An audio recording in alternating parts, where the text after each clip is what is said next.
Memories. Who knows? I will pull up the YouTube stream so I can watch the chat because we might have some haters in tonight. Yeah.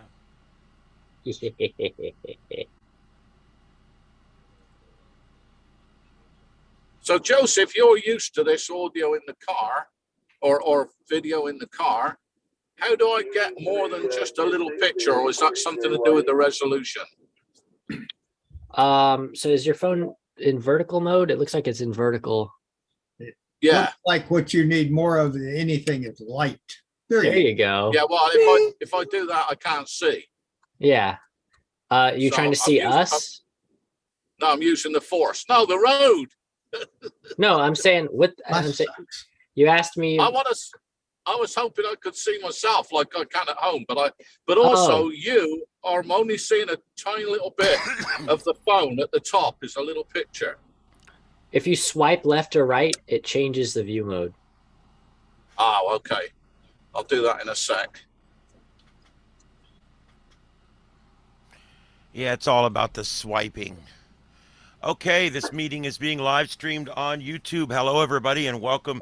This is the Southwest Florida TechNet, which will have a new name soon that will not have Southwest Florida in it. And I see Chris up there at the beach. Watch out for the storm surge. Yeah, there you go. Let us know if you see any surge coming. But yeah, we're here tonight. This is going to be my second show post-storm. But you guys realize that it's actually been 3 weeks and 2 days since the storm. And I find that crazy. I mean, it doesn't seem like it's been that long. And of course, if you look at the debris on my mother's road, you would probably know it's been that long. Anyway, still waiting there for debris removal. They have not even started yet. I want to show you guys something. I've had some debris removed, but not all of it. Yeah, Lee County debris removal. If you type in Lee County debris removal into Google, it will give you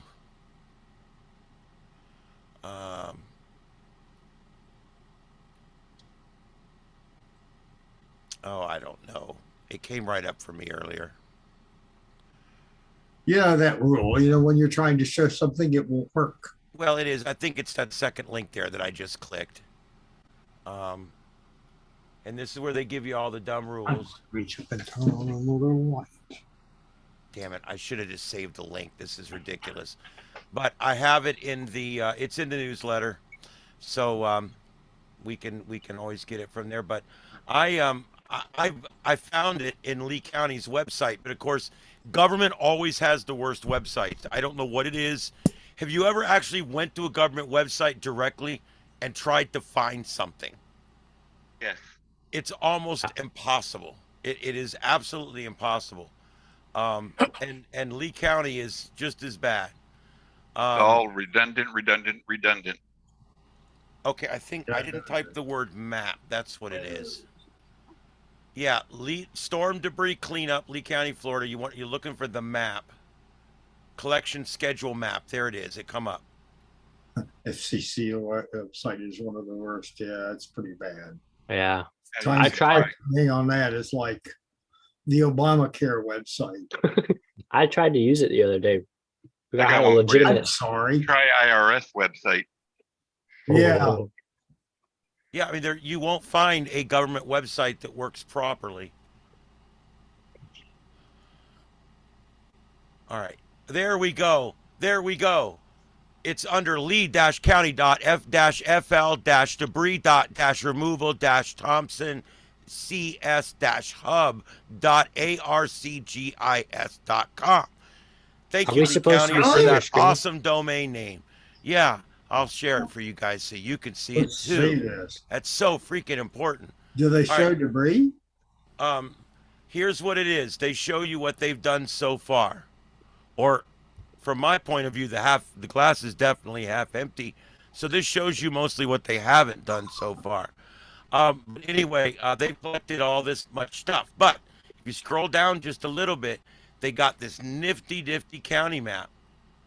Now, notice that none of the municipalities are in here because they have their own debris removal mess that they have to deal with, and Collier has their own grid that they're dealing with. City of Naples separately, of course. So it all depends on where you're at. But Lee County has this one, and my area up here is yellow, so they're starting it. They've started the first pass. My mother lives in this area right here. She lives right here, and you can see there that they haven't even started the first pass yet. She lives in 14B. They haven't even started the first pass yet. They haven't even started picking it up yet. We're 3.5 weeks post-storm, and the first truck has not hit that zone to start picking up crap. That's because nobody rich lives there. Well, you're right. It's definitely done by class. Power restoration. There's a lot of things, actually, that are done by class. A lot more than most people realize, actually. But yeah, it is. It's one of those unfortunate realities of life, if you will. I got a picture here I want to show you. I'm trying to find it real quick. That's my mother's street a week and a half ago. Wow. This pile is now so high you can't see the back half of that camper, and this entire piece here is filled in with just enough space that the truck can get through. And it is stacked up on both sides of the road all the way down her street. And we have not seen, like I said, they haven't even started the debris removal yet. It hasn't even been started. Sea of Scapology. So I don't know where everything just went.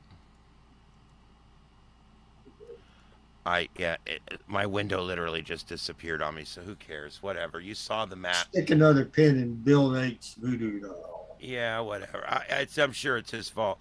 Anyway, so let's just get back to here. Now I have to find which screen. I don't see it. You're on it. Your mouse was over it. Really? Yeah, I saw your mouse moving around there. No, it's not that. It's not what I'm looking for. When I go to full screen, it puts the thing somewhere else, and I never know where it's going to put it. Oh, there it is, way over there on that screen. Okay, so here we go. Windows never remembers where it's supposed to remember what screen it was closed on. Doesn't work. And with any system with Windows, if I just touch one of the 7 monitor wires, all the monitors blink off, they all come back on, and all of my windows are stacked on the primary monitor, one on top of the other.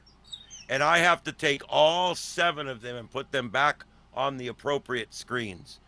That's the only problem I'm having with this computer right now. Until the next hiccup. Yeah. It's a great computer, though, I'll tell you. It does everything I ever wanted it to do and more. And faster. But anyway, let's see here. Let me get the screen up. There we go. I don't know what happened there. I guess I didn't have that set right. But I am broadcasting live tonight from KO4 EFS Studios in North Fort Myers, Florida. And that's the shed behind my house. Basically tonight we're going to try to get away from the storm a little bit. I am going to open it up if anybody wants to give us an update. You're the other guys. You don't have a scuba diving shop in your studio. No. No, I don't. But I could probably fit one in here somewhere. Not. All right. So what I want to talk about tonight is repairing antennas. I find that a lot of people say, well, my antenna got damaged and I'm just going to toss it out. And I'm just going to, maybe I'll just throw it out and just get another one. No. Don't do that. I'm telling you guys, don't do that.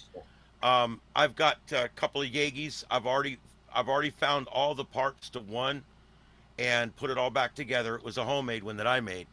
And then I had another one that it was a commercial Yagi, and some pieces got broke off, and I've already been able to fix those back on there. It's not a problem, and it works. The SWR is fine. So antenna's not a goner. Now I've got a Ringo Ranger that's too big to bring in here and show you. It got hit by a piece of debris, and it's bent over at the bottom a little bit. but it's small enough that I think if I just get a little sleeve and crimp it on there and then work it down over that spot, I think the antenna is perfectly salvageable like it is. I So don't think the radio will be able to tell the difference with bent waves anyway. No, and I'm not worried about that. I'm only worried about the weakness of the aluminum now that because it's bent over metal fatigue, right? It's bent over 15 degrees.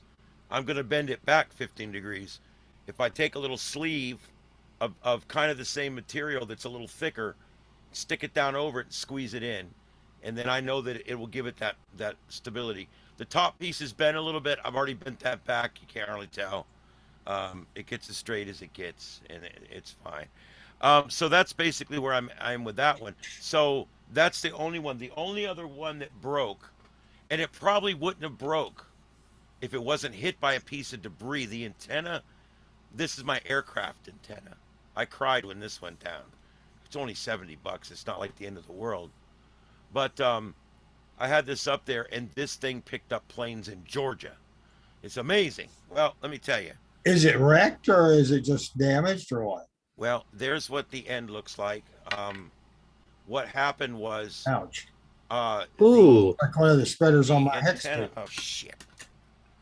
Explosive related. All right, let's try that. Can you guys hear me? Yeah, you're fine. All right. I got to pull it out just right. That sounded dirty, but you know what I mean. Oh, It didn't sound dirty until you said something. Yeah, that's right. Well, maybe I wanted it to. All right. So anyway, what happened was, and I'll have video of this. I don't have it tonight, but I'll have video of this. What happened was, this antenna was up there on its mount. The mount was right there, and when that thing hit the antenna, the base that this was mounted to jerked over about 2 feet instantly. Boom. And it snapped it right off. It was taking the 100-mile-an-hour winds. That wasn't a problem. But when this happened, it took it out. Yeah. But it gave me a unique opportunity to see how they built the collinear setup. Because I went and rescued the other part of it that came out of the inside. And so I wanted to take a few minutes tonight to try to look at this. It has like an antenna here, and then about halfway up, it's got a solder point here with a second contact. Each of these pipes is connected to the other side. You can see the middle of this one becomes the middle here, but then the middle of this one is connected to the outside of this one, and the outside of this one's connected to the middle of that one. You see that? Yeah. And that's all there is. How basic. And that goes all the way down to the other end. Now, I don't know exactly what they do down here.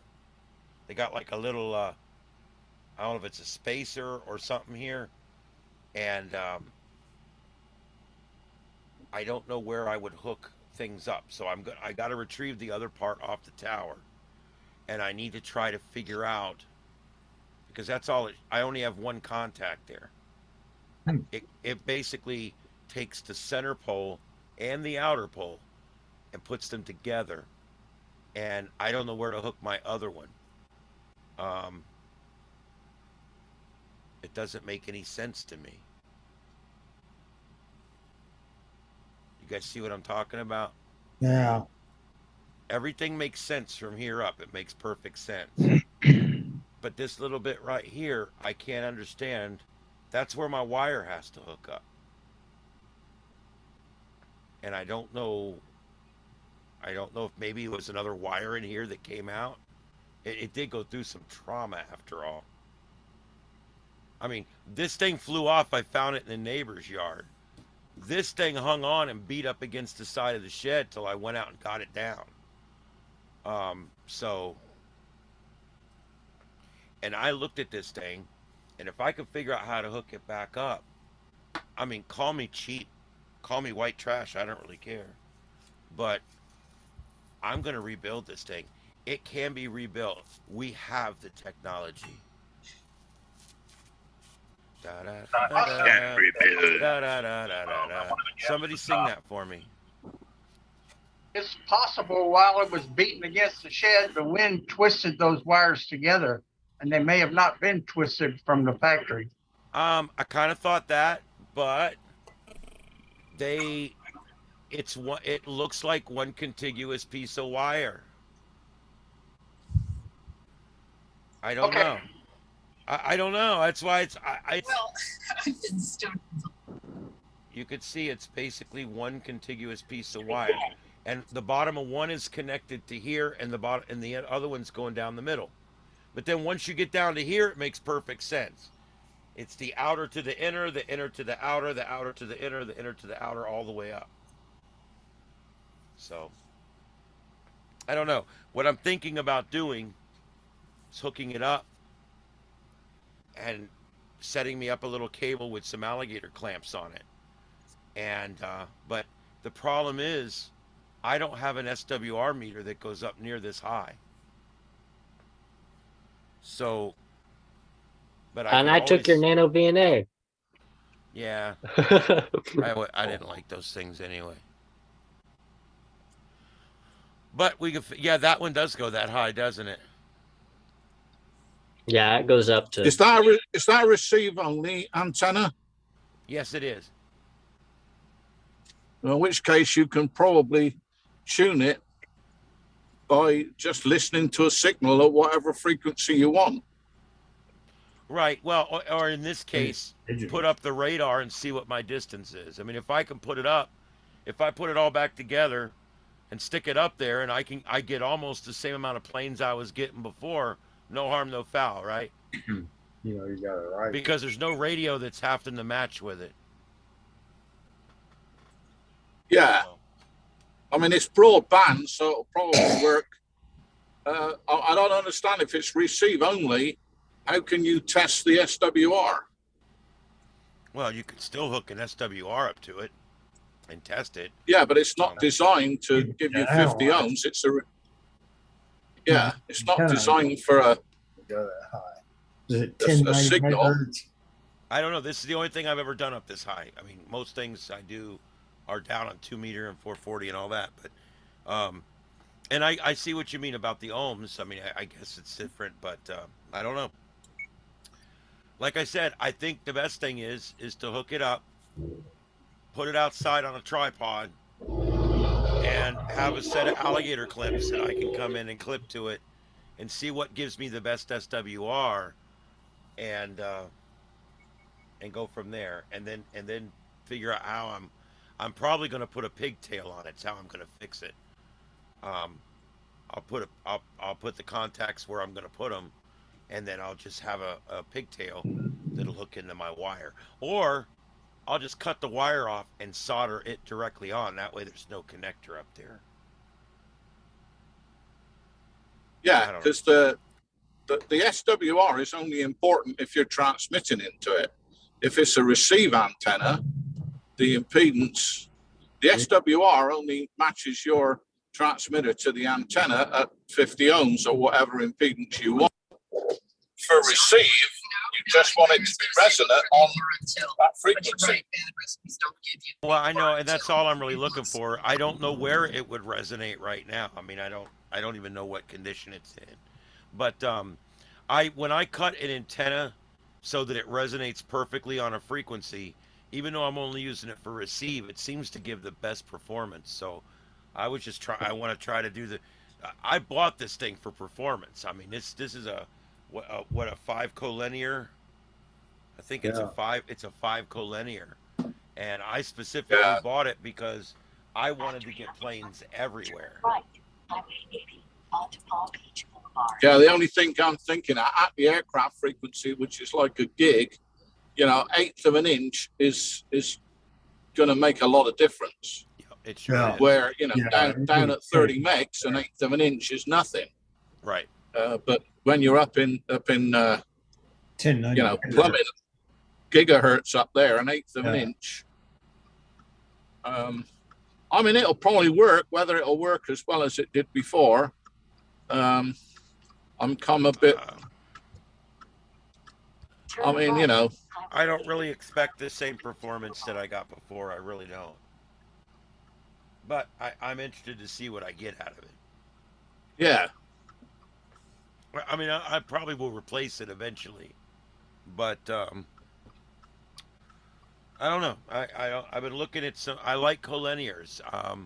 I've always been a Yagi guy, but you can really do some great stuff with a collinear because it's another way to get gain in every direction. And so, Well, it's basically multiple antennas on top of each other. Mm-hmm. right. So yeah, each antenna gives you, the gain. So it's yeah, but you can get different ones. You can get 7/8, 5/8. I think it's got to be an odd number of eighths to give you a collinear. So, but I'm not sure. Yeah. It's magic, like all the rest of them. Yeah, it is magic. And if you do it wrong, the magic smoke comes out. Yeah. And then it's no good anymore. He's not Anyway, so this was my casualty. I had all of my other antennas down. That one was down. See, I got a tower. It's like a mast section that goes up about 12 feet, and it goes up about 10 feet above my shed, or it goes up about 2 or 3 feet above my shed. It's really short, but on there I have 3 different telescoping poles that come up, and I can change the height of each one, and I can adjust where I want each of the Yagis. And I got 2 Yagis on there, and on the 3rd push-up pole, I had this. And I had this way up at the top, and then the other 2 Yagis I had pointed at 2 different repeaters. Well, what I did was I just dropped everything down to where all the Yagis and everything were right at the roof level of the shack. And it beat the Yagis to hell, but they're both fine. And of course it broke this one. So I'll have to see what I can get left out of that. The rest of my antennas, my big oil derrick, all my antennas were down laying flat on the ground, and my hex beam, I put a big old weight in the middle of it to hold it down on the ground. And I didn't have any damage other than what I've already mentioned. So I had a Ringo up at 24 feet. I had a Ringo that starts at 24 feet and goes up. It's my main antenna. After the storm, it's still up there, and all of the negative ground plane, all the ground plane wires on it have all bent around, and they're all pointing in one direction. So I know I'm shooting off sides on that one right now, but it held, and the SWR is still acceptable. So a Ringo Ranger, man, 125 mile an hour wind gusts. Yay. That's pretty good. That's pretty good. Yeah. That's pretty good for under $100. I mean, think about it. Yeah, just remember that a good SWR doesn't necessarily mean a good antenna. Yeah. You're that guy that's always pissing on our parade, aren't you? Oh, I try. No, but I mean, if a good SWR means it's a good antenna, then a dummy load has got to be the best antenna. Dummy load would be a perfect Yes, antenna. I agree. Yeah. SWR does not necessarily equal performance. That's right. I completely agree. It doesn't equal anything. Yeah. Yeah. Yeah. But it's a place to start anyway. It sounds like that past performance was not an indicator of future performance. Exactly. Yeah. Ask the politicians about that one. Onto Palm Beach Boulevard. Then, after 350 feet, keep left.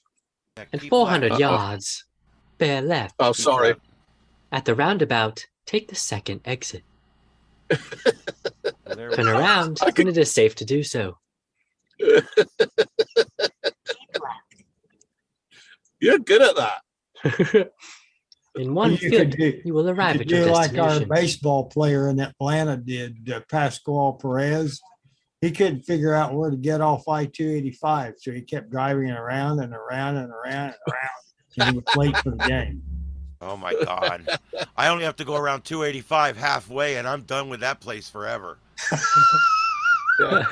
Oh my God. This guy couldn't figure out where to get off.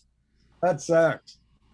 I'll tell you, nothing's worse than the backup coming into Atlanta at 4:45. I don't know why, but it Oh, you backs don't up. want to come into it. It's that That kind of 675 connector that backs up so damn bad. Oh, that thing is. Oh, But that's good because it's getting all the trucks and everything that are going around that side of the beltway. yeah. But If but you can go still, through the middle of town at that point, you're good. yeah, I always go through the middle of town Yeah, I did too. because the only time the beltway doesn't have an accident is right before there's an accident.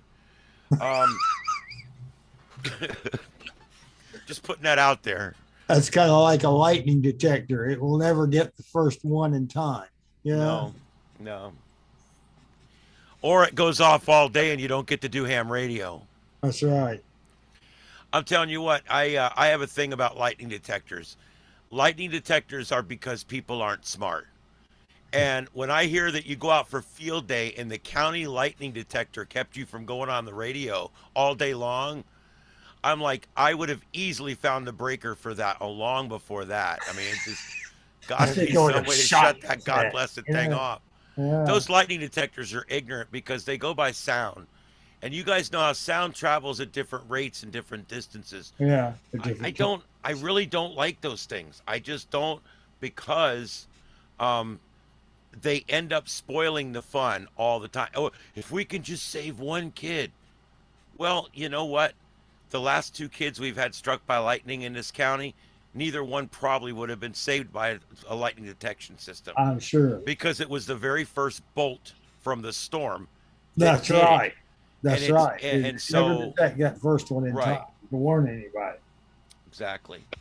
All right. So anyway, there's my bitch Hey, about lightning detectors. Yeah. Ian, check your phone.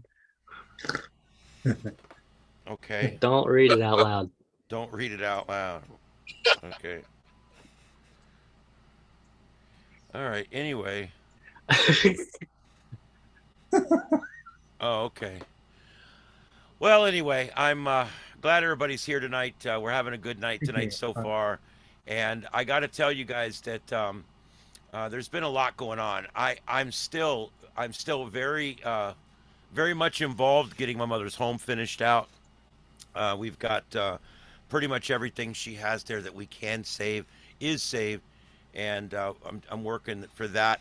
Here, I haven't got the antennas up because my back's just been too bad. I would love nothing more than to have my antennas all up and everything be great. But I don't have enough time in the day. I work 6 hours a day at the radio station. I have 4 or 5 clients, 6 or 8 websites. I got a lot of things I maintain, not to mention my ham stuff and my newsletter and all that kind of stuff. So between all of it, it's been very busy here for us. My mom's staying with us right now. We thought about maybe seeing if we get her a FEMA trailer, but you know the honest to God truth about FEMA trailers, it takes 4 to 6 weeks to get them. We've already got her house stripped out. Probably have her bedroom put back in 2 weeks. By the time then the FEMA trailer would arrive when it's too late. Yeah, and I'm glad that those are there for people that need them. But our family with our timeline probably wouldn't be worth going through all that because we'll have her back in at least 1 or 2 rooms of the house by then. The house is completely cleaned. My sister-in-law came over and did the floors all a third time, and and all the walls are open and everything's been sprayed with a bleach mist compound. Just say how you get rid of the moles. Well, luckily, we were on this from day one. Yeah. We started saving things the first day and ripping drywall out the second day. I have lived here my whole life, and I know what had to be done to save that house, and we did it, and we saved it. And it worries me because I drive by houses that I know were flooded, that I know had 4 feet of water inside. They sit lower than my mother's place, and yet no one's been there. No one's touched them. So when they finally come, just bring a bulldozer.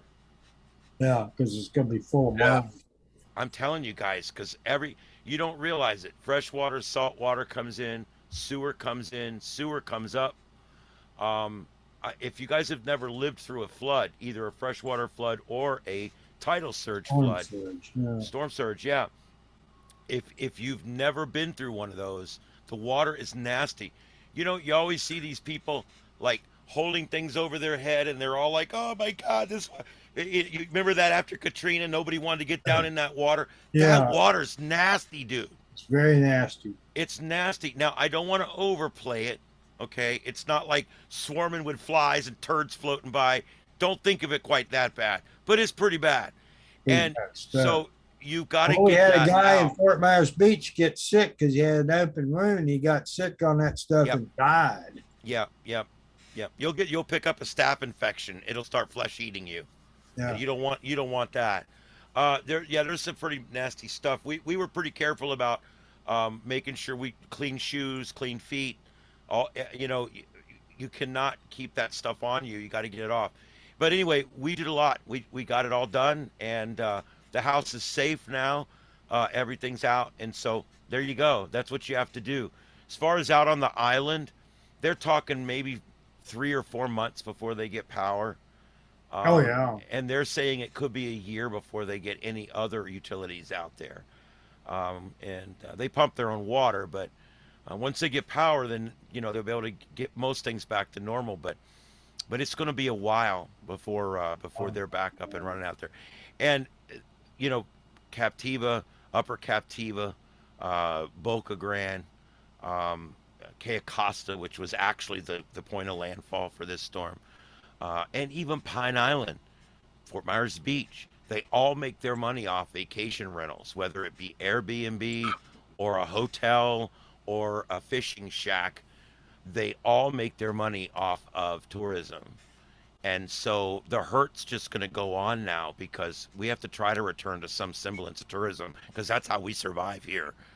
And we have to somehow return to that now with half the properties we used to rent to people unrentable.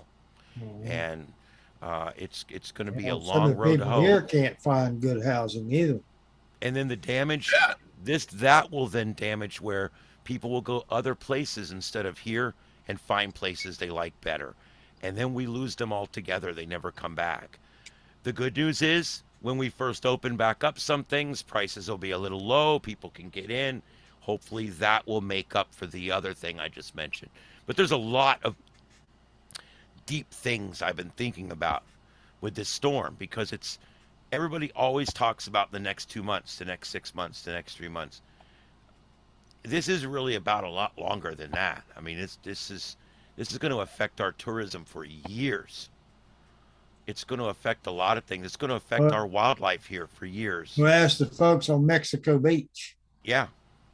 I mean, that place is they just parts of that they didn't bother building back. The only reason you don't ever hear about Mexico Beach anymore in the Florida Panhandle, the reason you don't hear about it anymore is because it was not a greatly populated area.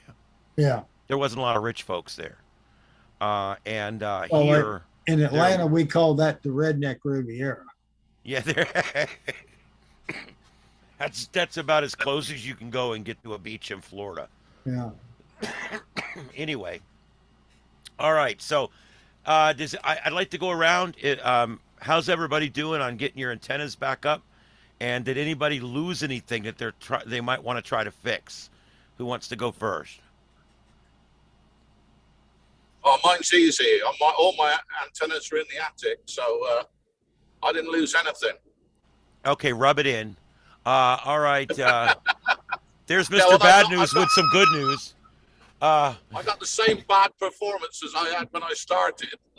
Well, there you go. Didn't change a thing for you, huh? There you go. And I know Rick, we took Rick's antenna down and we did a really great job, except we broke one of the spreaders. And spreaders. So I have to take that thing apart completely and figure out what I need to get that fixed. And I haven't done that yet. I've been cleaning the yard. All the other antennas are back up. So, I've thought about what you need for that thing. And I think we can build it. We need to put a little, like a pulley, like a metal pulley up on top of it. And then down below it, we need to mount one of those things that go on the front of a boat trailer. And we need to be able to, winch that thing down to a certain point. And that way it would only take 2 of us to put it up and down. Yeah. So even with 3 of us, that about killed us, man. It was like, oh, I know. It was a bitch to get that thank thing God out. for your neighbor because, Rick and I were, it's like crimes against the elderly. but at least his neighbor had some strength. I don't know. Yeah. Oh man, I'm telling you. But we sat it down and it went down further than we thought it was going to, and it broke one of the spreaders. Crunch. Yeah, the good news is I gave him 3 ways that I would fix it, and he told me he was going to order another one. I'm not going to order. 'Cause I'm a cheap All ass. I need is the spreader. You can get that. I know where. I know. I'm so cheap. I would have sleeved that thing and taped it with hot tape and all that. You good don't stuff. ever know. I might figure something like that out. Yeah. But, I always Because like if to it's go. straight, you could get it all put together, get it all perfect, and then when you put the thing back on it, it should be good. I don't know. We might wind up breaking it again. Yeah, that's fine. Oh well. The thing is, we saved the antenna, and it's Yeah, gonna the it'll antenna's go back up. intact, and the Yeah. mast and everything else is fine. So I don't know if that thing would have taken that right now. storm. What now? I went on and looked at hex beams performance in storms, Yeah. and you get over about 70 miles an hour, and the performance is not good. No. They're not something you leave up in a hurricane. I wasn't worried so much about the beam itself. I wanted to make sure it didn't come crashing down against the roof of the house. I didn't want to gouge a Yeah. hole in my roof. I was my Forget big- the house; it's the antenna you got to worry about. you know. All right. Oh man! All right. Anybody other stories from the storm? Stuff you put up, stuff you took down, stuff you put back up. I put my weather station back up.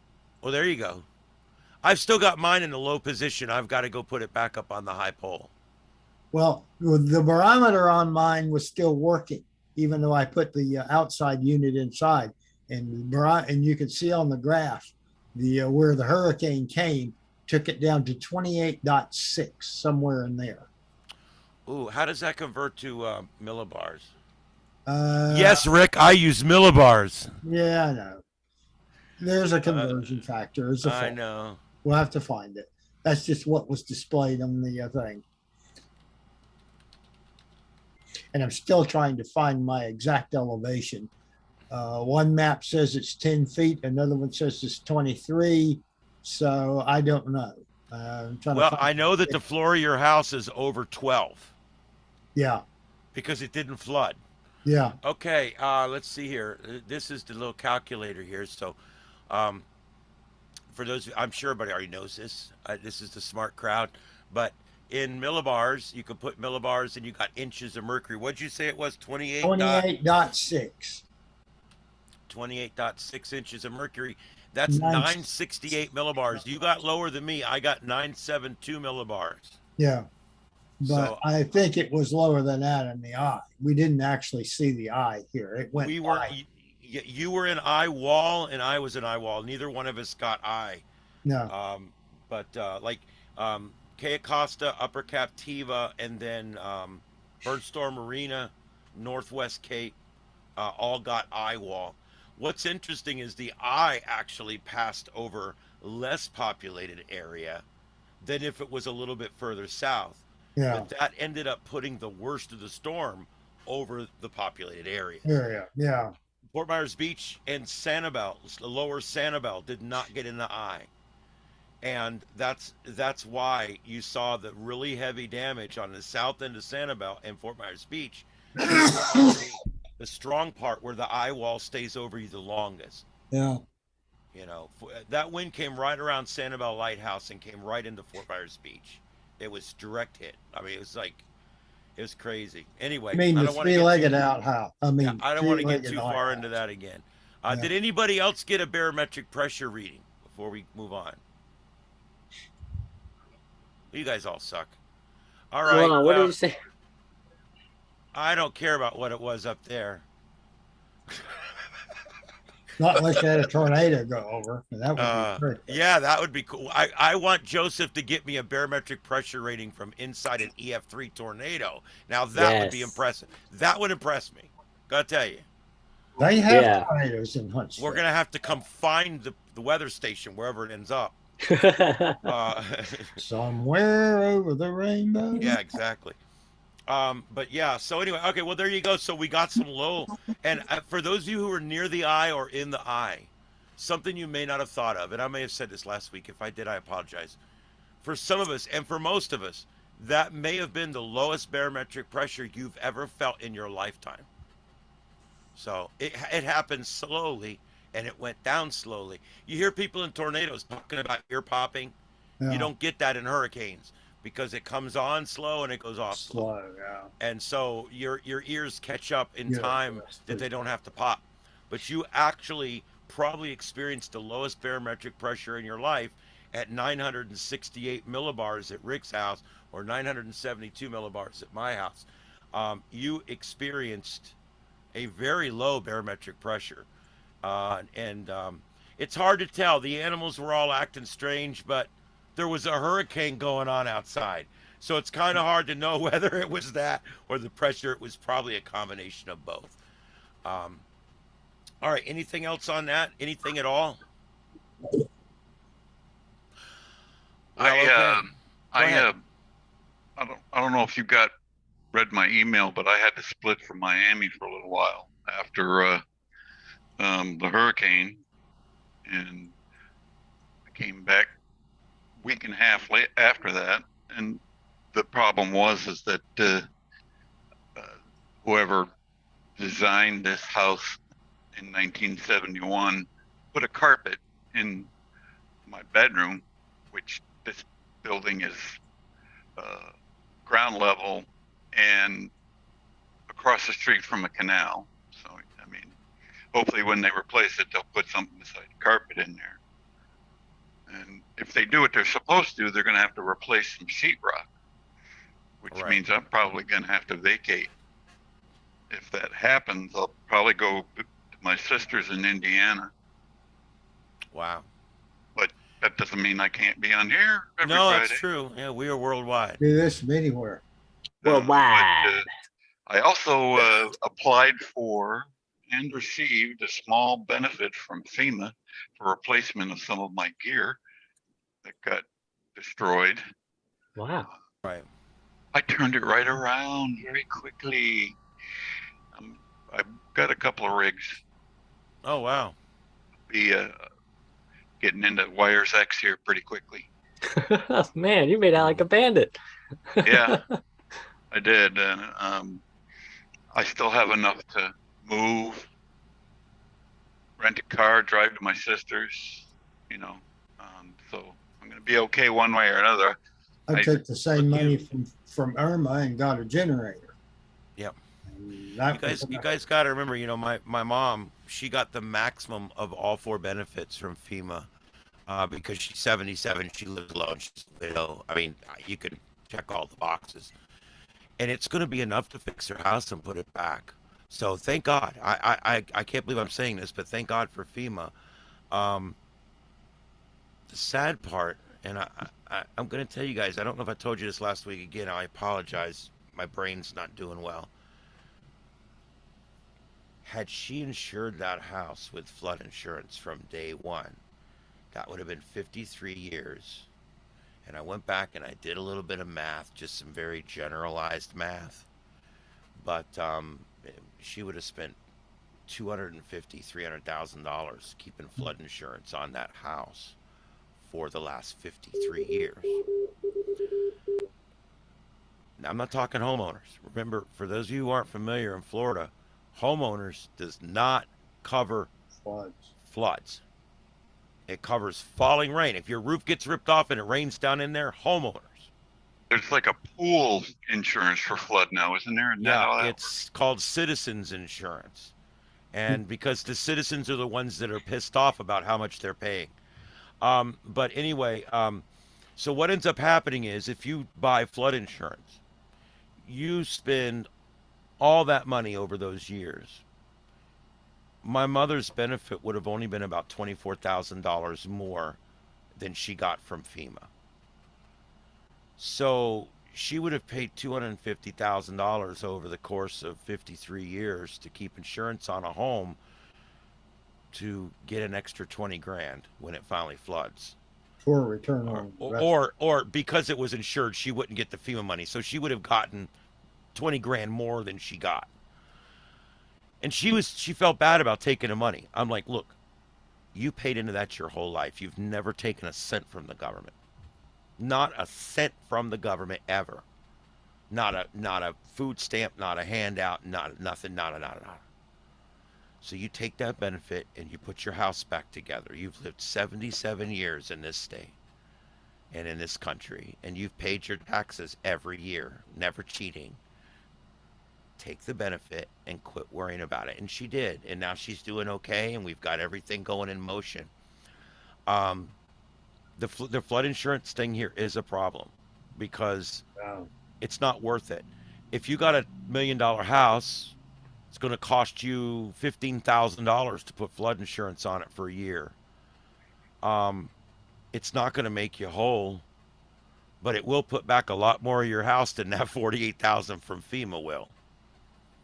So, I don't know. I don't know what the answer is, folks. I really don't.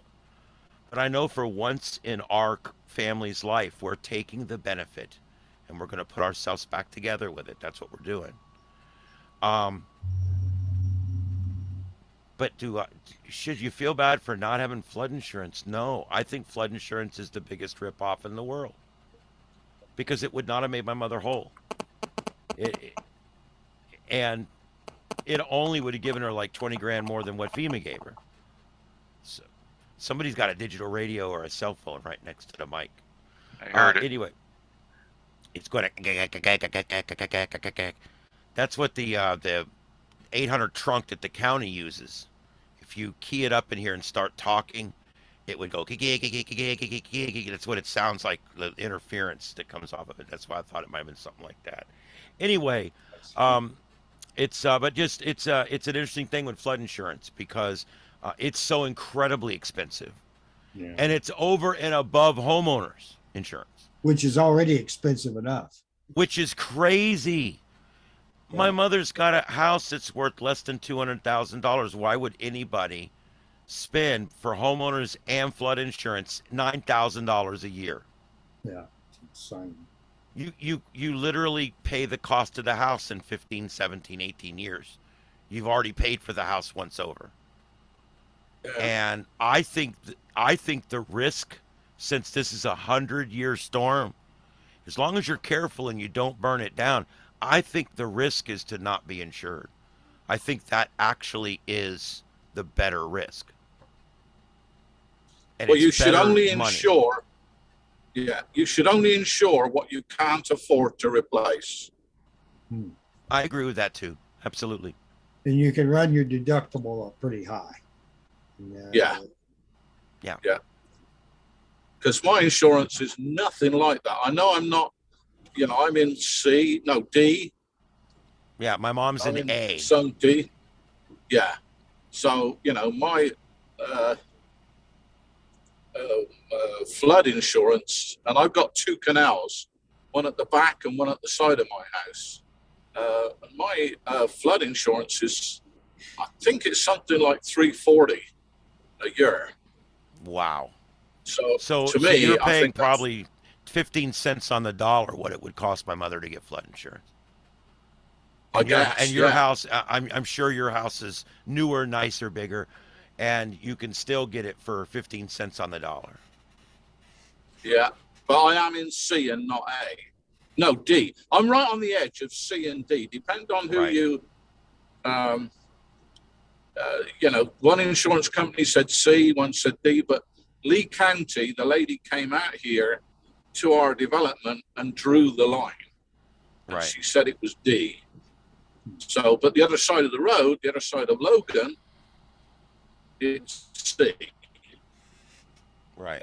Because we've got to the front of us, we've got the Crew, which is a flood area, and behind us, we've got, whatever that's called, Pikian Park, which is also a flood area. The Imperial River runs into both of those, and the canals run into those that are either side of the house, so we don't have that problem.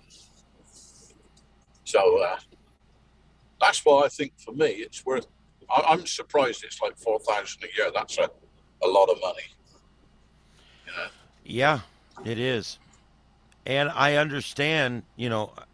I get it. I understand how that has to work. I do. I understand that, If you're in an area that is a lot more likely to flood, you probably wouldn't get flooded but once every 500 years or 700 years. Where obviously my home here is in a 1 in 50 or 1 in 100 year flood area.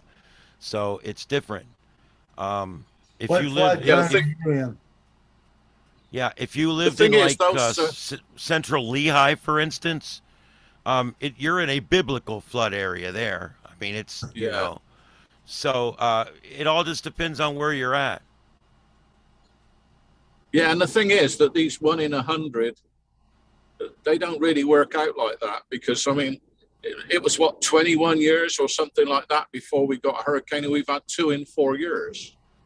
Well, we actually Yeah. we went from Donna to Charlie without a hurricane hit here in Southwest Florida. All right. Donna was in 60.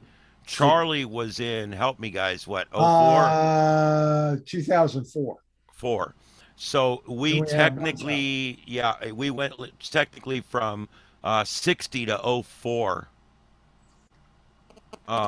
That's crazy. We all that time without any. direct hit. Yeah. Wow, that digital thing's going crazy now. But there's no Maybe it's an electric shaver. Is someone getting a haircut out there?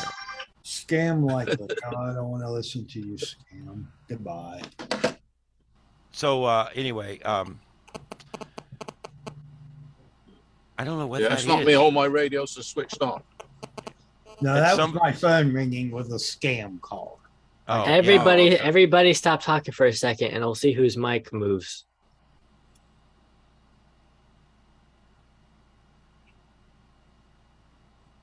Now you know that wasn't going to work. Of course it I'm stops. just saying, I'm in a car. I'm driving, so I expect mine does. Move. Yeah, there we go. Oh well.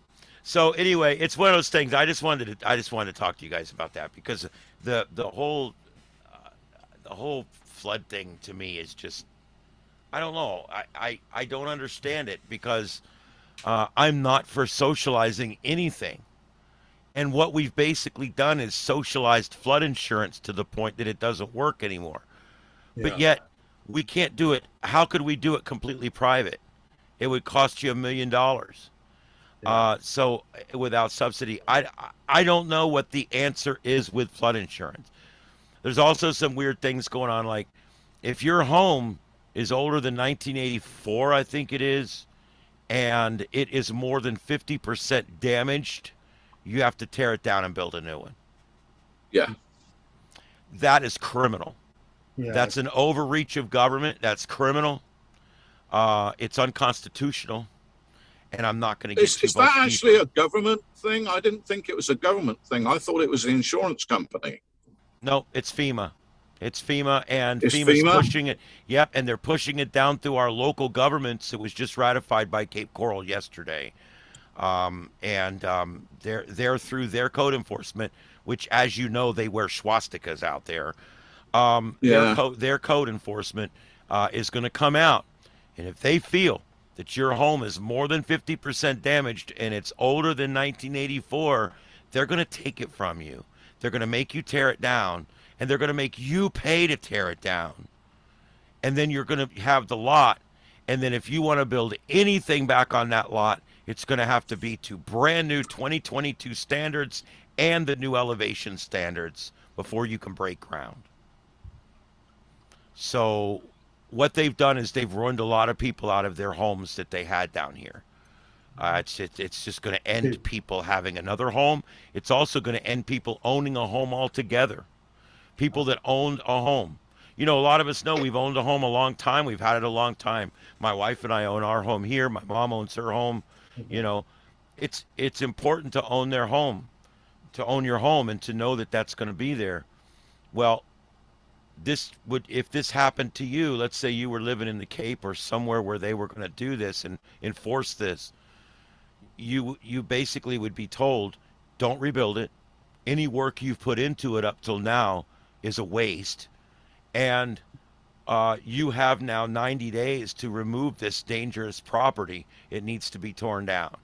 And then you'll have to file for extensions on that and everything else. And you have to pay to demolish it. And then you have to pay to haul it away. because if a commercial company comes out and does the demolition, they won't pick it up on debris pickup. I'm telling you, it's BS what's going on right now, guys. Yeah. It's really scary stuff what's going on right now. It's government overreach. The other thing that's really epidemic of that anyway. I know, and Every the other other- thing, you know, it's bad enough we got every government agency in the world watching us through a spyglass. I'm very unhappy with how they're handling Sanibel Island and Estero Island. If I lived on Sanibel Island and they didn't let me go to my home, I would sue them. It's private property. I own that property. I have every right to go and assess that property. I have every right to stay there when I get there. And I don't believe in martial law or curfews. It's all unconstitutional. It's another power grab by the government again. I really worry about this stuff, guys. It just gets to the point with me sometimes where it's like, It's gone out all the way. where's it going to stop? They won't let people go back to Estero Island. You have to leave. You can't stay in your home out there on Monday and Tuesdays. You cannot be out there. You have to leave. No. That's criminal. That should not be allowed. It's unconstitutional. I don't know. Whatever. It is what it is. I'm not going to say any more on it. It just really bugs me that as a society, we've reached a point where they can basically tell you anything based on some safety thing that they read somewhere. No. You need to allow immediate access. Yeah, okay, the causeway's down. I'm taking a boat over. They told them if you're caught showing up in a boat, they're going to be arrested. You're not allowed to go to the island. And I don't want you guys to remember, after Charlie, they did the same thing. They wouldn't let them return for 10 days, and people lost their homes. Whole homes were destroyed by mold. Everything was destroyed because they couldn't get to their homes to power up generators and get things under air and to start the cleanup process and get carpet out. And you guys know how you got to get that carpet out within a day or two or you're done. And they didn't let these guys in. They didn't let these guys in. And they voted every single one of those council people out of office that next election. And I just really hope, and I'm going to make sure on my political show that I do that reaches 100,000 people on a good night, I'm going to make sure that I say this again and again. I've already said it once on there, that you guys need to remember who your councilmen are or your county commissioners are who made these decisions that kept you from your home. Yeah. Fort Well, Myers Beach Town Council, Sanibel City. yeah, it's in disasters. It seems that government has become one of the biggest enemies with which you have to contend to get back to your home. Yep. Because now they're wanting you to go, they want you to pull permits. They want you to get inspections. They want you to, no, it's a disaster. We're putting our house back. We're done with it. The government is the largest obstructor of you getting your life back in order. And the whole time they're claiming that they're helping you. They're facilitating getting you back up. You know, we're at 23 days now, and they haven't even started debris removal in most of North Fort Myers.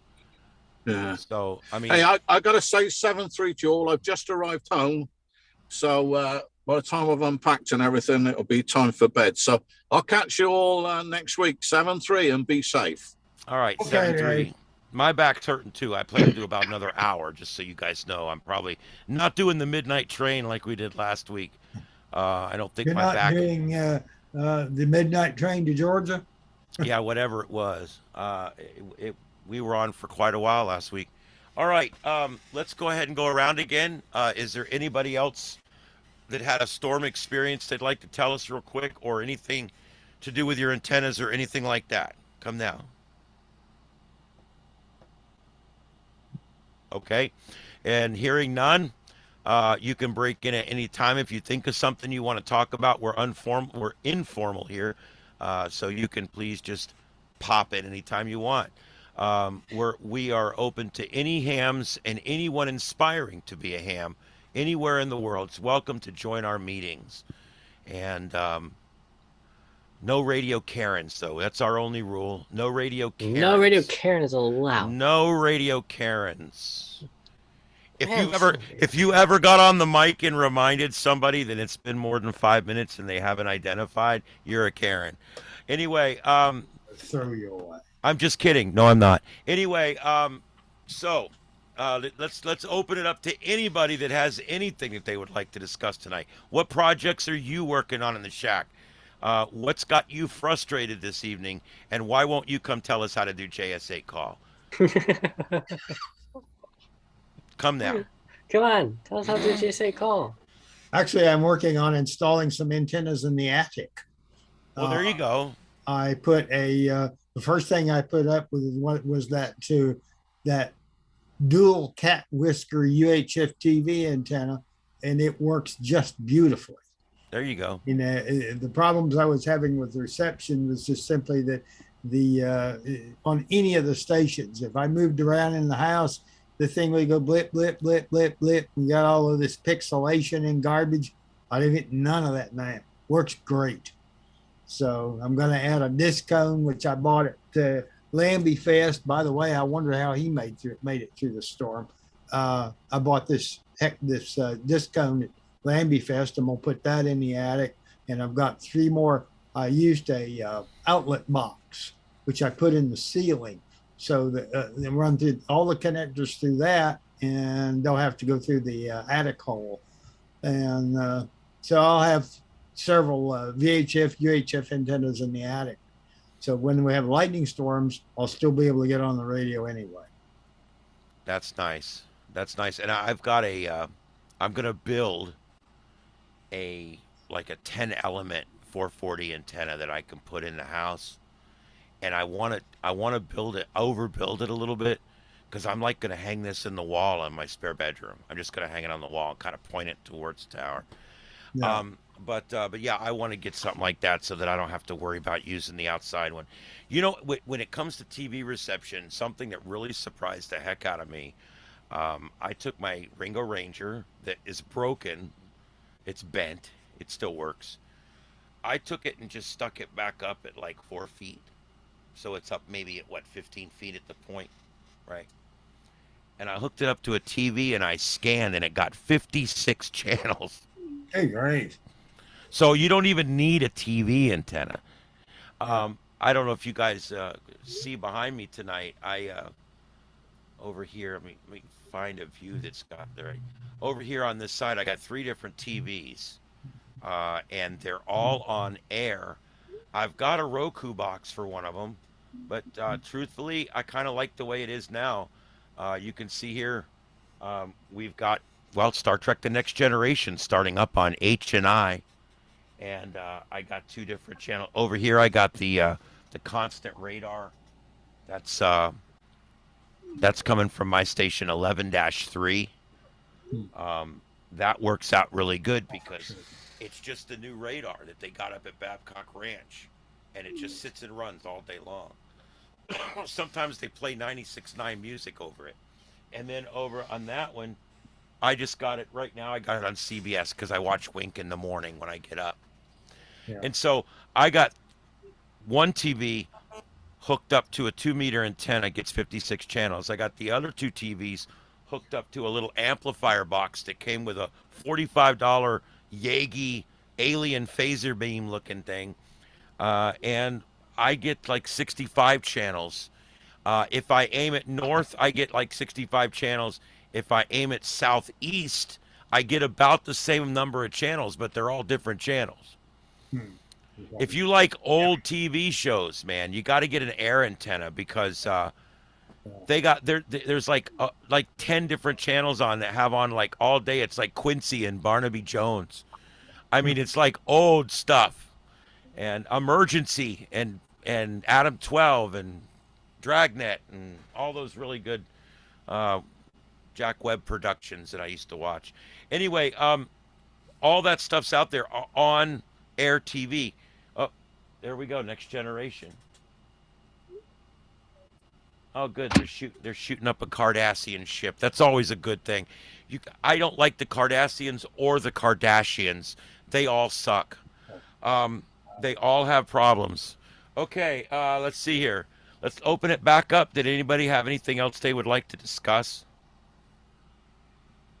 get back to where I'm at. I've got the a couple things, but I'm just seeing if anybody else had some. I don't know. All right, well, let's do this. I've got the. Oh, I didn't want to do that. You know, I hate when I know I had a tab open and ready to go, and now I can't find it. But anyway, let's just do it this way. All right, this is the for the newsletter this week. I didn't. Oh my lord, hold on. Okay, I can't do it like that. I can't do it like that. What the hell happened? Hold on. I'm just gonna pull up my copy of it. It's what I'm gonna do. There we go. All right, that's better. All right, now let's share screen. All right, this week in the newsletter, I just wanted to bring your attention to the fact that nada, Zilch. nothing, zilch. Stays on through the end of the month. I've got some good information here. I got this from several of the different news stations. This is just a list of all the basics, and if you're looking for something, you might find it on here. As far as the aftermath of the hurricane, there's 2 pages, and that's all current as of this morning. So it'll give you some new information. We got some solar stream coming up. I have to tell you guys, the nice part about this is it is increasing our solar flux a little bit. We're staying above 100 now.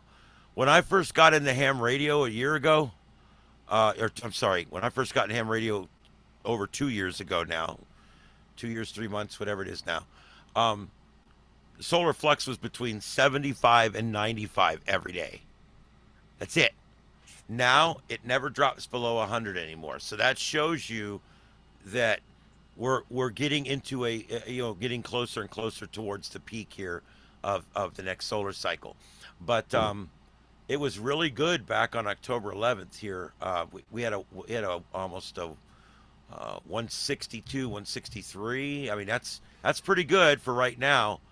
But of course, as we get closer and closer, more sunspots, we'll get a higher solar flux. What we really want to see, what's the best for us in HF, is for this solar flux to be as high as possible, and we want the KP index to be as low as possible. This shows you what condition the geomagnetic field is in. And if this field is in a 0, it's like skipping a rock on a pond. It's flat surface, and it skips really good. Every number this goes up, the waves get bigger, and what ends up happening is the rock doesn't skip so well after a while. Once you get up to a 3, 4, 5, it starts to really block out how far you can get on some of your HF frequencies. So what I always look for, all the rest of this stuff is fun. It's all page clutter in a way. Even this stuff here, I've seen this where it says all the bands are poor except one is fair, and I go on and do great with FT8. So you don't ever write anything off. Don't ever look at this and go, well, I'm not even going to turn the radio on tonight. You may find that it has some strange opening because of this. But all these numbers really don't mean a lot. What really matters is your solar flux, which is this number right here, 116. You can also see it here on the graph. And the other one is your KP index of whatever it is, 1 to 10, 0 to 10. And that's represented by this line. So this is a great little chart here because this is made just for ham radio. These are the 2 things that make all the difference in the world for ham radio. The KP index and the solar flux. Remember, we want the KP index as low as possible, hopefully down towards 0 or 1. And we want the observed solar flux to be just as high as we can get it without burning our face off when we look at the sun. All right, that's about that. Let's see, the next thing, terrestrial weather. Oh my God. 10 perfect days. Do I need to say anything else? Eat your heart out, Kentucky. Or Alabama, or Georgia even. There's my funny things for the week. I like this one here. I'm going to go by this. I think this is a new rule. If you never learn Morse code, then you cannot possibly become a silent key. And I agree with that. Don't you, Rick? Well, you know, what do I say? Yeah. Now, All I right. do like the one in the middle. Yeah, there you go. That's his and hers ham shack. His is the Yagi on the left. Hers is the Yagi on the right. Just make sure you do something. You tie that down in case of a hurricane. That's right. Oh, that's right. something I want to ask you about is how did you tie the shack down? Oh, the shack I tied down with, I got 10,000-pound ratchet straps. I have a picture. Give me 1 second. I'll find it for you. But yeah, 10,000-pound ratchet straps. And it basically worked really well. What I did was I waited, till it got pretty close, till I was pretty sure, we were going to get a hit. And then I went out there and put the straps on it. Underneath my shed, there's these 6 things that go down into the ground, and they're basically hurricane anchors. They look like a big corkscrew on the end.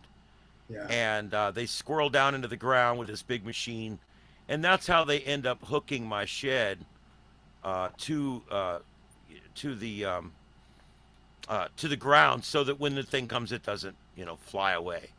Can't believe I can't find this picture. It figures. Oh, there it is. So what I did was, there you go. Oh yeah. That's the shed. That's the shack. I don't like calling it a shed. It's a shack. Shack doesn't sound better, but yet it does. I see the generator out there. Yep, that's my Ryobi 6500 powerhouse. We lived on that thing for about 5 or 6 days. I used the one that I won from the club, the big club, and it was great. But I have to tell you guys, it doesn't do a whole house. The 3900s just won't do a whole house. Yeah. And I'm not talking air conditioning. I'm just talking about it wouldn't pull anything. It wouldn't pull anything 220, even though I had it hooked up right. And it would only pull like 2 air conditioners at a time with the refrigerator or whatever. Oh, okay. My 5000 started giving me problems. I've got a 5000 I bought for Charlie, and I've used it now. This is its 4th hurricane. I'm going to get little hurricane stickers to go on the side of it. Yeah. But it ended up over at my mom's house and was doing her house. And I bought this Ryobi here for $1,000. Wow. Yeah. But what a great machine it is. And I built a plug for it. You can't really see it there, but I built a plug for it right there. Yeah. What I did was, it's funny, I actually took 4 extension cords, 2 yellow ones, a red one, or no, 2 red ones, a yellow one, and a green one. And I cut the ends off, and I tied twisted all 3 wires together. And each cord became one of my 4 legs. So I know I don't have a wire loss issue because I got all 3 leads of the 14 gauge extension cord all tied together. You know what I mean? I actually took all 4 of the leads. I took the left prong, the right prong, and the ground, and I hooked them all. I twisted them all together, and that became 1 leg. And then I took the next one. I did the same thing. That's 2. Then I did 1 for the common, and I did the one smaller that was a little bit smaller cord I had was green, and I used it, tied all 3 of them together, and made it the ground. Then I went in, and Home Depot had the plugs. They were giving them out, and I was able to make me this big, huge plug, and I got it all taped up really good. So now it just hangs out there on the pole. I'm going to actually find a way to put it in a bag or something, or I'm even thinking about buying a little electrical box and just hanging it on the back of that pole right there. See the little box here on the side? Let me put it back up. Yeah, put it back up. The little box on the side right here, that's my sub panel for my shed. Oh, okay. This is not my breaker box. The breaker box is in the house. This is a shutoff. It's all it is a 50 amp service shutoff. So what I do is underneath this shutoff, I have my sub panel tagged right onto there, and then this goes into my sub panel. has its own 2 breakers in my sub panel. So I can kill it in there, you know, unhook it from the generator, and then I turn power back on to the house. So right now, if the power went out, all I'd have to do is go get the generator, which I'm so scared it's still going to get scared. It's actually in my living room with a cover over it. But all I'd have to do is wheel that thing outside, have somebody help me carry it down the stairs, and fire it up. Go get that plug it in, big breaker off, little breakers on, and I'm all set to go. And now this next year, I want to build a small enclosure for it outside and bolt it down. Notice the chain? Yeah, I see that. I'm absolutely, after being a cop for 8 years, I'm absolutely anal about my shit getting stolen. And generators in a disaster is something that gets stolen quite a bit. Oh, Yeah. So so I was scared to death. I got that huge chain that I literally found on the side of the road one day. You're gonna have to sink some concrete to be able to have something to chain that with. I've got a pad out in the back of. I took some patio blocks, and I made me a generator pad out in the back, about 25 feet from the house. Well, see, I'm thinking about doing mine to where it's right up against the shed here. Yeah. But I'm going to pipe the exhaust to where it comes out above the shed like a smokestack. Yeah. I've been thinking about putting in a little smokestack with a little flapper on top. Yeah. And that way, when I run it, I can run it right here next to the shed where I can keep an eye on it. It's right near me. But the smoke is up and away. Yeah. The best place for smoke is up and away. Yeah. Because once you get it up over 10 feet, most of it does not come back down. Yeah. So that gets rid of it right there. So that's kind of my thing. I want to do that. This is going to become my regular generator. And then once it's there and it's hooked up and it's plugged in, I'll just take some 2x6s and make me a form and buy 3 bags of concrete and just make it up. And when I do the concrete, I'll buy those big, huge anchors, those U anchors with the big bolt that comes down below them. I'll buy 4 of those and sink them into the concrete, so that when all I have to do is take that and stick it down in those forks, and then just put the bolts through and tighten them up. Yeah. And that thing won't go anywhere. Going. Yeah. The only bad thing, I mean, I'm not worried about it because there's big, huge rubber grommets between the frame and the motor, so it still should be able to have enough give. You know, it's not good on a motor to totally anchor it down. Yeah. You know, it should have rubber grommets, and this does have really nice thick rubber grommets under it, so I can secure the frame down and still make sure that the motor can move around enough. Yeah. All right, let's see here. But yeah, that's how I did it. The 10,000 pound straps. I'm gonna tell you guys, I believe that my shed might have come apart, or would have had a lot more damage when that roof hit it.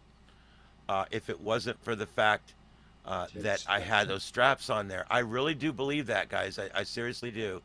I'm going to see if I can find a video real quick. But we did all those before and afters, man. Those were something else. I could... did I show you guys the station? What the station looks like?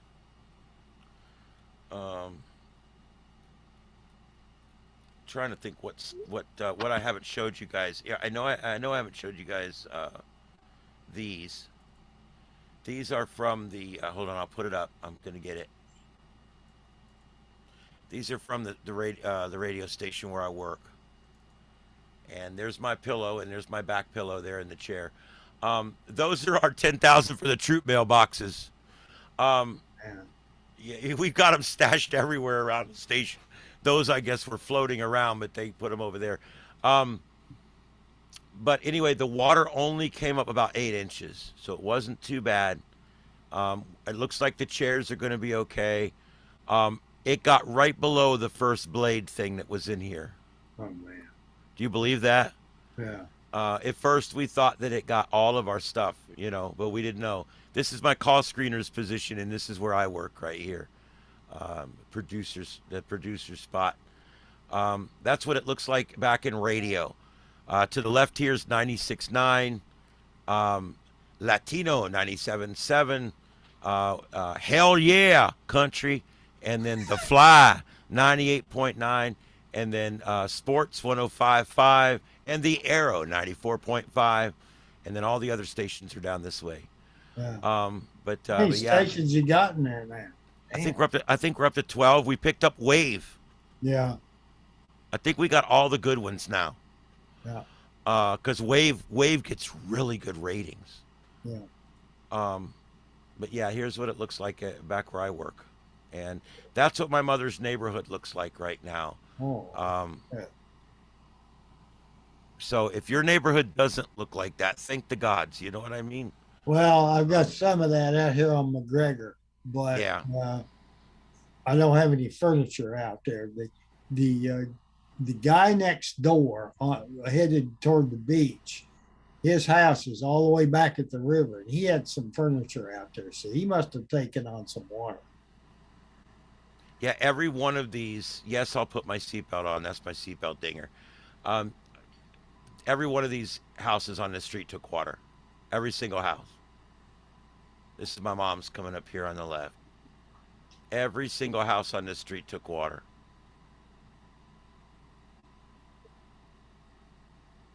You know what you find out? This neighbor had the same dining room set that we had, and that neighbor had the same couch that we had. Kind of weird. Yeah, that's weird. You don't know that because you don't quit all your neighbors' houses. Unbelievable. But yeah, this is what it looks like there. Actually, that's the same video. There's another one here. That's just oh yeah, here we go. This is going the other way. But some of these garbage piles go all the way up to the house. These two houses here, this one and this one, I think they were about 4.5 feet and 5 feet inside. This one has a pool inside it. God knows what that looks like. But there's canals on both sides of the street. And these canals are less than a mile from the river. So everybody there got water as a result. Everybody got water. That's And the one few thing that I'm the glad few to- that are not carried out are ruined. Yeah. Like this house here, what happened? I don't know. They didn't put anything out. Probably because it's they need to bring a bulldozer when they come. But anyway, just heartbreaking videos, and that's where I shit at work. So I just want to let you know, when you're crapping at work, you got to keep the farts to a minimum because this is a woman's stall and this is a man's stall in two other restrooms. Okay. It's a little personal. I don't know what to tell you guys. It's kinda- hopefully they'll fix that soon. Yeah. Now they got plastic there. It's not. It's just I'm just being funny. It's not a big deal. But yeah, it sucks. I'm telling you. The good news is all of our equipment was saved. All of our equipment was saved. Because I had visions of millions and millions and millions of dollars worth of electronic equipment completely ruined. Well, I wish they'd put that stuff higher. When you put. Well, you know what my suggestion is? They need to put that stuff up top and build you a dive shop on the bottom floor. Yeah, there you go. This is I'll show you guys this. This is just this was from 2 weeks ago, a week and a half. This was right after the storm. That's the newsroom where I used to work doing news production. And I've worked there for 10 years, so I've done 7 different jobs, I think. Sometimes 2 or 3 at a time. But there's the newsroom, all that brand new carpeting and all that. This room was just remodeled a year ago. Oh, man. And our studios were all just remodeled 2 years ago. And I mean remodeled. I mean gutted and all new everything. Looks like the furniture has survived. They bought some really top quality Now, furniture. even if they left it like that, that might mean we might not get another hurricane for 15 to 20 years. Yeah. The nicer you If put they it back, the remodel it, sooner they'll we'll get get another one. damn hurricane. Yeah. But this is the Wink Newsroom. This is now the view. If you look on the news tonight at 11 o'clock or 10 o'clock on CW, this is the view you see. There's a table here, right here, and there's a bar up here with lights going here and here. And this is the current newsroom because they're stripping everything out of the newsroom right now. And the newsroom is now the studio. They're ripping everything out of the studio. So the studio is in the newsroom. The weather studio is in another part of the newsroom. And they're all right next to our talk studio. And the entire 12 inches is missing around the bottom of the wall. And I got Trey in there going crazy about stuff. He was doing it a little bit to say. Look at those were air dryers. They had air dryers everywhere. They were trying to protect what we had. This is before they skirted it.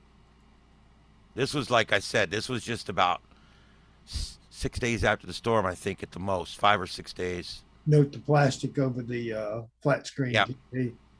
Yeah, and over everything. There's where I sit right there. And yeah, they had everything covered with plastic so that when they were ripping the drywall out, it wouldn't get all dusty and messed up. But yeah, there's my board. And this is my mom's house. There it is. Fish. Concrete blocks and all. Yeah, there's my nephew, Lane. He has worked his ass off. That boy, he's not a boy anymore, but he's worked his ass off. Let me just put it that way, doing what we have to do. It doesn't look like this anymore, guys. It's all clean now. Her whole house is cleaned out. It looks nice, other than you could see through everything. We have curtains hung up in the bathrooms, so you can use the bathrooms. But anyway, enough of that. So, anybody else have anything they would like to comment on at this point? Well, I don't know. Yep, the insurance is going to cover her Kia, and the FEMA money is going to put the walls back and going to put her back in some decent furniture. That's really the main thing. Trying to find, let me see if I can find this video. Just give me a second here. All I have right now is a video of the video. Oh, I do have it, son of a... Okay, hold on. You guys know the rest of that. I don't need to say it. All right, so here we go. There's my antenna down, not because of the storm. We laid this down. And I got all my antennas laying down here, and they're all... Oh, let me turn this on so you can see it. I'm stupid that way. All right, so there's my antenna laying down. There's my... I got a board on the window. And it was my last board, so it wasn't the best one. And I got this little shed back here that Irma turned on a 12-degree angle. And I think this storm kind of put it about halfway back. But anyway, notice this is that short, like 12-foot antenna I was telling you about. And it's in the ground about a foot, and it's also anchored to the back of my shed right here. And I got all the antennas all the way down, or right here on top. Now I'm going to run this forward. See this right here? Once I run it, you'll see it. I took my Ringo, which this Ringo right here was on a 15-foot push pole that was right here.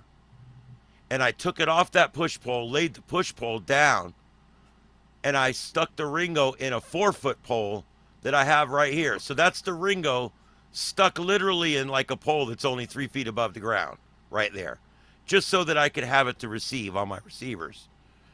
And, well, you'll see what happens to both it and my tower and my air conditioner and my shed. And we'll roll it a number of times. But here we go.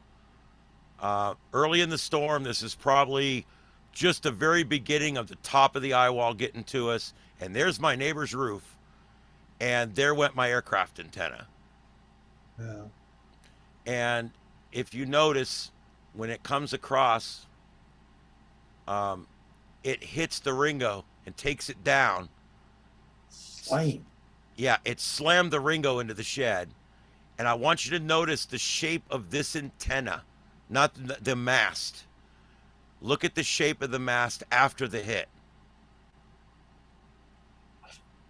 Yeah. Oh, yeah. Yeah, it did it. It did it. Trust me. It got it good. Whoa, your whole tower almost folded over. I know. Whoa. You're telling me that's what broke the aircraft antenna off. Well, Wow. one wing, you can see it going away. And my neighbor came over and apologized, and I'm like, "There's really they're from Cuba. There's some really nice folks." And he came over. I said, "You don't apologize for your roof coming off and hitting my antenna, for God's sake." Yeah. It's nature, dude.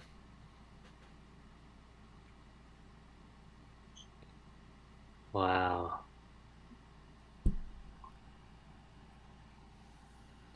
Yeah, just watch the mast of the antenna. It looks like it bends further and then bends back a little It bit. bends a lot further and then comes back. Jerks that antenna. You can see the piece of antenna. The antenna took the direct hit. Had that antenna, I thought about taking that antenna off and laying it down. Had I have taken that antenna off and pulled it out and laid it down, that roof would have went over the top of the shed and probably ripped a gaping hole in the roof of the shed. And then it would have directly hit my water system in my house, which is right on the other side. Oh, man. So that antenna saved a lot more damage. And that antenna was donated to me. I didn't pay nothing for it. But you can see all my shit that's mounted up on top of it up there. And one of those three things up there is the aircraft antenna. You can see the aircraft antenna fly. I think that's what you see. Yeah. You actually see it bounce off the shed. Looks like an L-shaped thing. On its way over to my neighbor's yard. Man. Maybe not. Maybe that's a piece of metal. I can't tell.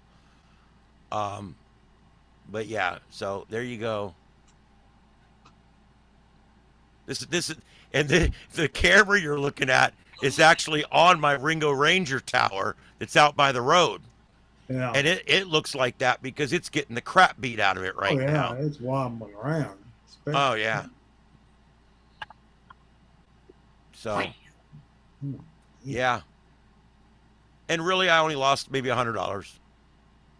I mean that antenna that's bent, I've already bent it. I've already bent it like most of the way back. It's really, I already bent it back, and that's as high as it's going to go. I'm never going to add to it. The top's sawed off, so it was just a piece I had laying around that I used to put stuff up from, you know. Anyway, that's all the damage you got. Be glad. That's the way I am about. That's about what I have, dude. Seriously, I feel bad. I actually have survivor's guilt when I walk in my mom's house. Yeah. Because I still have all my stuff. And some people came back, dude, and their entire house was gone. All they had to find was the driveway so they could see where their house used to be. That's like Andrew. Yeah. So anyway, there you go. That's my Mystery Science Theater 3000 for you guys today. That was super cool. Yeah. as cool as it can be. I'll have a better video. That's actually a video of a video. That was actually captured by my wife while I was running it back. So, and I'm going to look real quick and see if I've got any other quickies that we saved here. You know, my wife's into the quickies. No, I don't see anything else. At some point, we have to go out there and literally move the thing. It was still up against my air conditioner. And I came in here, and my air conditioner is on like a 20-degree angle in the hole. And it's all bent sideways in the hole. I'm like, oh, shit. So that's how I knew it happened. I wasn't in the shed when that happened. I was in the house. And we saw the roof fly off, but we had no idea where it went. Yeah. And then when I came out to the shed, I noticed that a lot of my stuff up here, and none of it broke, but a lot of my stuff up here on this upper shelf was knocked off. And the air conditioner, the whole front panel on the air conditioner, you know, that snaps on, and then the filter part that snaps on below that, all the snap-on parts of the air conditioner were laying on the other side over here behind these TVs. So kind of crazy if you think about it. The kind of force that hit the side of my shed actually moved it. And where I taped and painted up there, the tapes come off. So the shape of the wall is actually different now. But it held. There's no real visible damage that I could speak of on the shed. So I guess that's a good thing. Hmm. I mean, we saw so many places that were just like completely and totally wrecked. Obliterated. Yeah, I mean, it was almost like there's literally places that are right near here, that are right down the road from me, that are completely gone. The entire place is just completely gone. And there's also a trailer park right near here that a friend of ours lives in. And we went there and we were looking in this trailer park, and it was completely flooded under all the trailers. And about one out of every three trailers is unlivable Hmm. because they were all older trailers. I mean, it was a lot Felt of like when just, that tornado went through down there at Iona. yeah. I mean, there's a lot of them that look like this. I mean, this was one, and hold on, I'll put it up for you guys. This was one we got from right. It was in Suncoast, right nearby, um, Oh, shit. and yeah, that's what's left of that place. That you're looking at the back wall, not the front wall. So just absolutely devastating. Um, a lot of places just like they lost all their secondary buildings. Um, but a lot of places you can't really see the damage, but the roofs are gone. Like there was a couple of these places that you see them and the roofs are just completely gone off of them. And guys, we're what 12 miles from the coast. Mm-hmm. I mean, we're a ways from the coast, and this really hurt some people up here. It really did. Um, Wow. Now, a lot of the people like back in Suncoast, a lot of those people live in older houses, older trailers. I'm telling you, the older trailers did not do well. Mm-hmm. Um, you know, the ones that did well were the newer ones. Like I live in a modular. My modular is it's a newer one. It was built in '98, which was a number of years after the Andrews standard went into effect, and it held. But so many of these places, nothing held. The whole thing is just gone. It's like it's just amazing. So I don't know. I don't know what the answer is. The good news is for those that can rebuild, when they rebuild, it will do better next time. But unfortunately, like we talked about earlier, a lot of these people won't be able to rebuild, and it will turn into an empty lot that someone will end up with later, and then something else will have to be done with it later. Mm-hmm. But it's going to change a lot of people's lives as it goes on. Anyway, does anybody have anything else on that? Any other stories or anything you want to tell us about that? I saw this on Palm Beach Boulevard. This is actually a commercial building and I'm getting it. I know I'm getting it. Um, that's an entire, it's an older one, but that's an entire commercial building.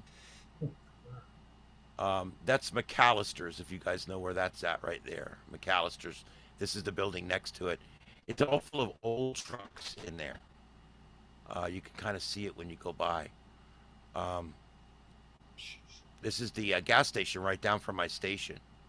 Yeah. Sure. They got a nice little hot bar in there, and they got a Subway in there.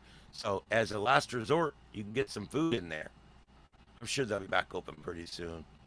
Um, I'll tell you, they can feed. yeah, this was all about 4 or 5 days after the storm.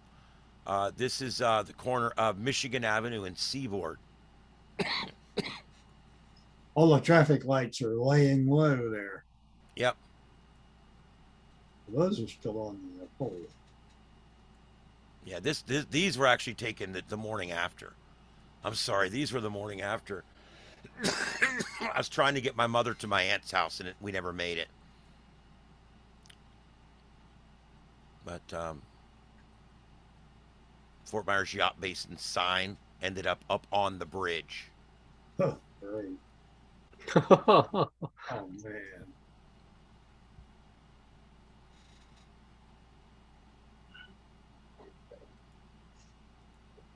There's all the boats up against the bridge. Tampa police. They came out and said, "Y'all got to get your boats off the bridge." Yeah, what? 2 weeks. 2 weeks later, they're still there. Well, you can't just yell at somebody, "Get your boat off the bridge." I mean, there's a little more to it than that. There's a lot more to it than that. Yeah, yeah, and that's what the floor looks like when the water recedes. And by the way, refrigerators flip upside down. Oh no. Yeah, refrigerators flip upside down because the water doesn't go in them near as fast, and eventually They you end up float. with an airspace, and they begin to float. As soon as they start to float, they become extremely top heavy, which means that this is how you find most refrigerators laying on their back after a flood. Wow. And that was a wonderful refrigerator too. So many things that are just so sad. And that's on my property. That was my big yellow. What are the yellow flowering ones, Rick? Do you know what those are called? I Like forgot. up and down McGregor. Yeah. There's the Yeah. yellow ones, the pink ones, the yellow ones, the orange ones, and the purple ones. I think Those they're are our shower trees, and they make a total mess. the But, orange ones are really bad, but this was a yellow one, and we really liked it. And I'm hoping it Yeah. grows back. I cut it off, hoping it grows back from the stump. yeah, but it looks like it broke it. Did it break it off, or did you just cut it off like that? No, it broke off like I that. think it was broken off. Like, Yeah. Oh well, what a mess. yeah, Trashed yeah. everything. I remember after Donna, it was a total mess too. Yep, my neighbors, man, I'll tell you, a lot of them didn't do so well. All right, well, anyway, let's see here. Let's go back to here. Um, let's go back, finish up the newsletter here real quick. Um, there's some stuff going on in DX. If you're interested in that, I always list the stuff that's going on in the DX. I always list the ham radio events, which there really isn't any for the next few weeks, which is probably a good thing. Guys, the Edmund Fitzgerald special event station is coming up on the 13th of November. If you guys don't know the story, I've got links in here. Just don't play the Gordon Lightfoot song over the radio. No, I won't play it over the radio. But yeah, no, it's actually a good song. It's a great song. You know, not a bad song considering he's a commie. But it's actually his best song. There's actually a couple others he's got that are pretty good too. Yeah.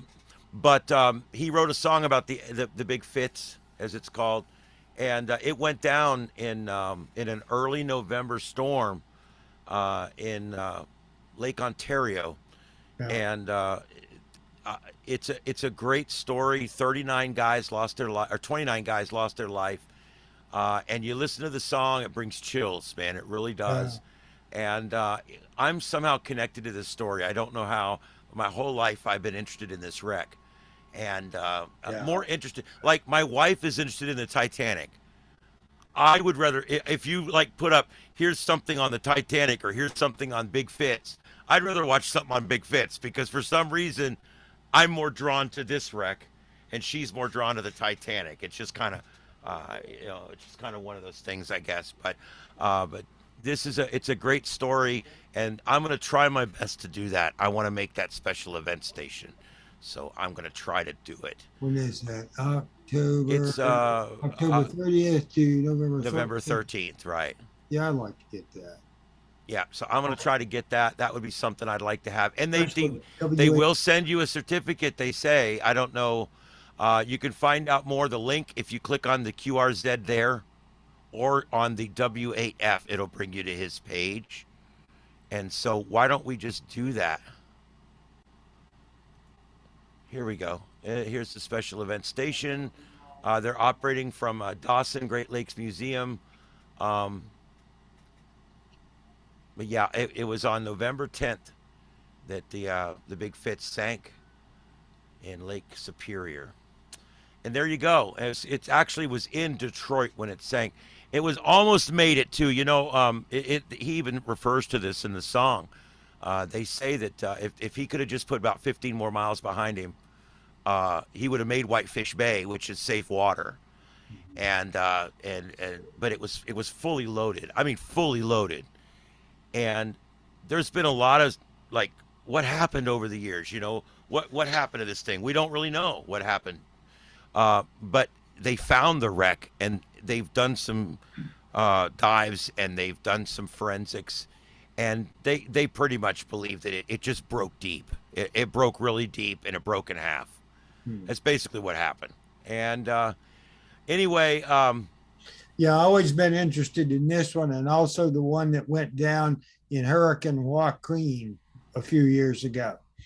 It was yes, out in the Caribbean, I believe. But that Yeah. was a similar thing to me. Always Yeah. reminded the two of them remind me of one another. Even though one went down in a hurricane. yeah. See, if you send him an envelope with return postage, sufficient postage on it, he's going to send you a 12x9 certificate. Wow.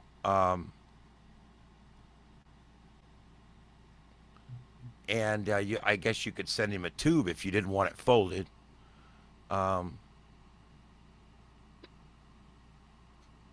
You got to send them a QSL card, which of course you can make and print now, easy enough. Yeah. But yeah, I want some cards. I don't have any, but I guess these are the guys operating doing it last year. There's the anchor. I don't know if you know it or not. They went down, and I think this is in the documentary that I have the links for there. They actually went down and they retrieved the bell off of the Big Fits. Every big ship's got a bell, and there's usually a string or an automatic actuator so that the captain can ring the bell. And the certain number of rings would let everybody know something. And also serves as a secondary collision alarm as well. That bell was removed from the ship and brought up and put in the museum. And they put a brand new gold, it's either gold or brass, bell with the names of the 29 guys etched on it back on the Big Fits down there. And then they made it off limits. It is in the United States territorial waters, and it is off limits. You're not allowed to go there. You're not allowed to dive the Big Fits. Of course, it's pretty deep and it's pretty cold, and not many of us would be able to dive it anyway. But if they catch you scavenging in there, it's jail time. Let's see here. I don't know. I just thought that was neat. I love anything on the Edmund Fitzgerald. Anyway, let's see. There's the Tesla lab. They're still trying to build that. Some interesting stuff there. Book showcase cases, QSL cards. I thought this was interesting because I'm not really into QSL cards, but I'm finding out that a lot of people still are. I don't know. It's very old school, but it's cool.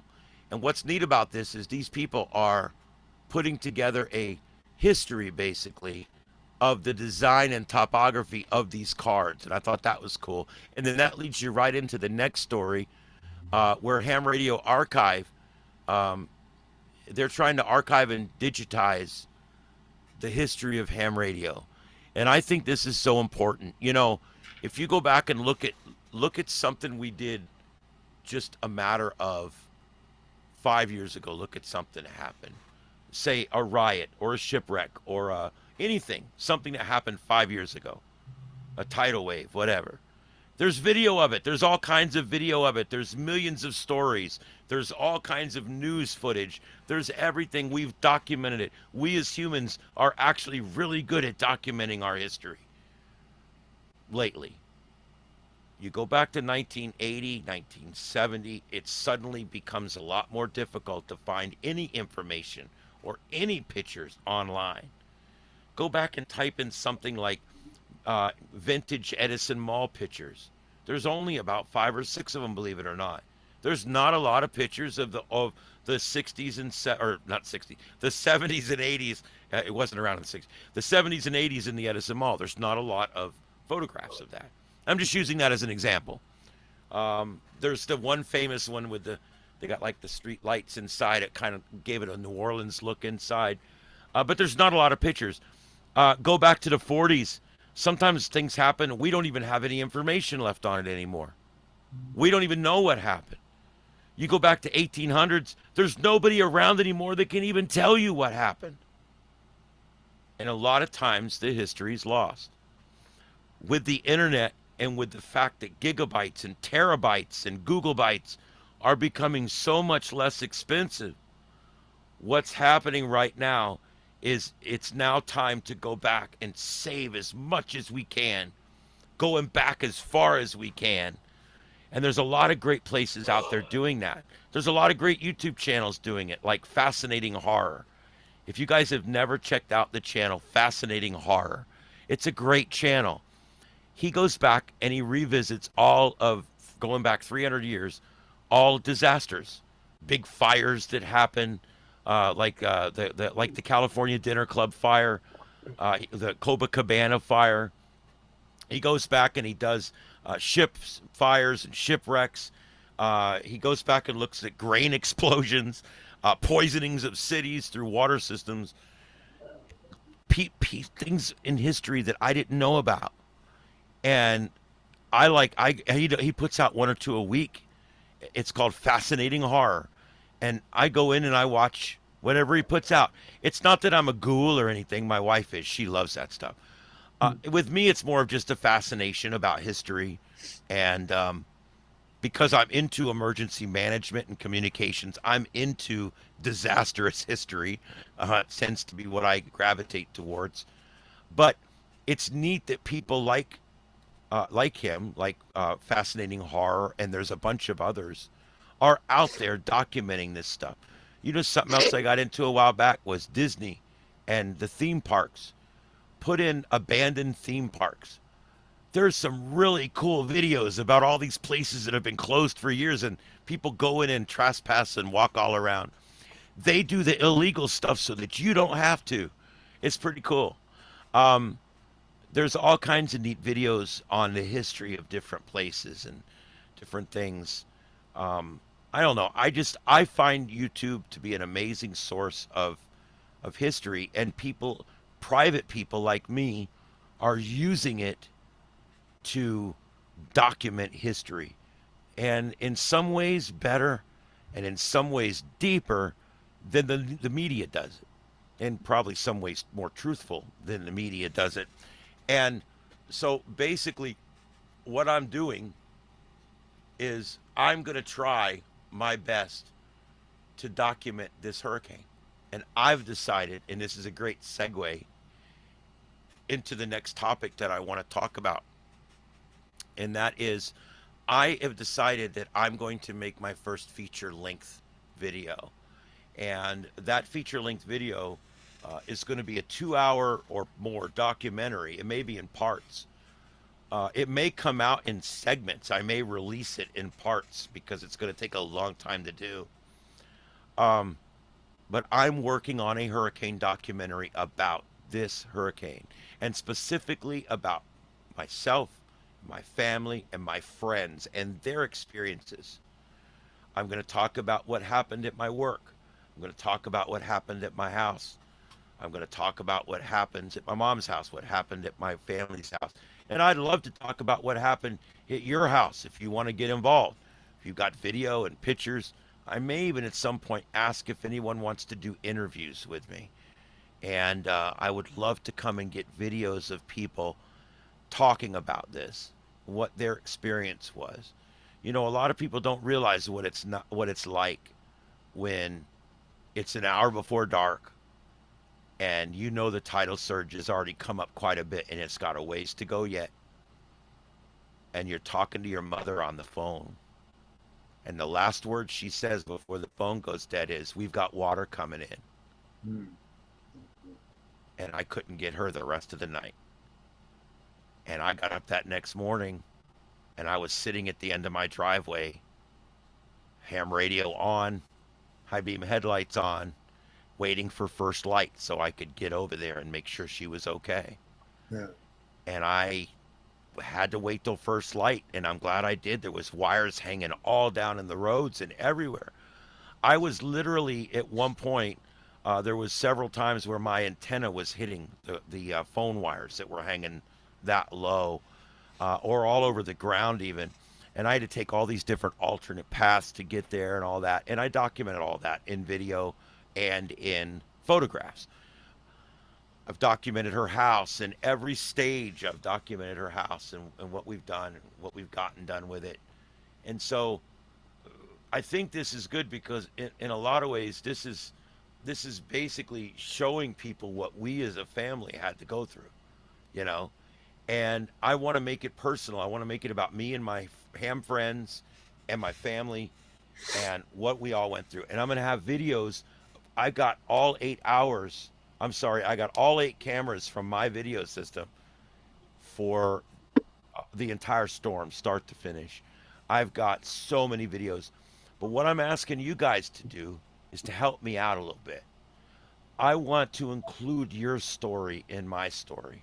You guys know how they do these stories. They normally focus on like 6 different people. And you'll keep bouncing from this story to this story to, and I'm kind of doing it like that. It's going to be I've already started with I've already got the story cards kind of set up. I've got the outline set up. I've got most of the chapters figured out. I've got all the extra stuff I want to talk about. I've got all the text already written for the first act.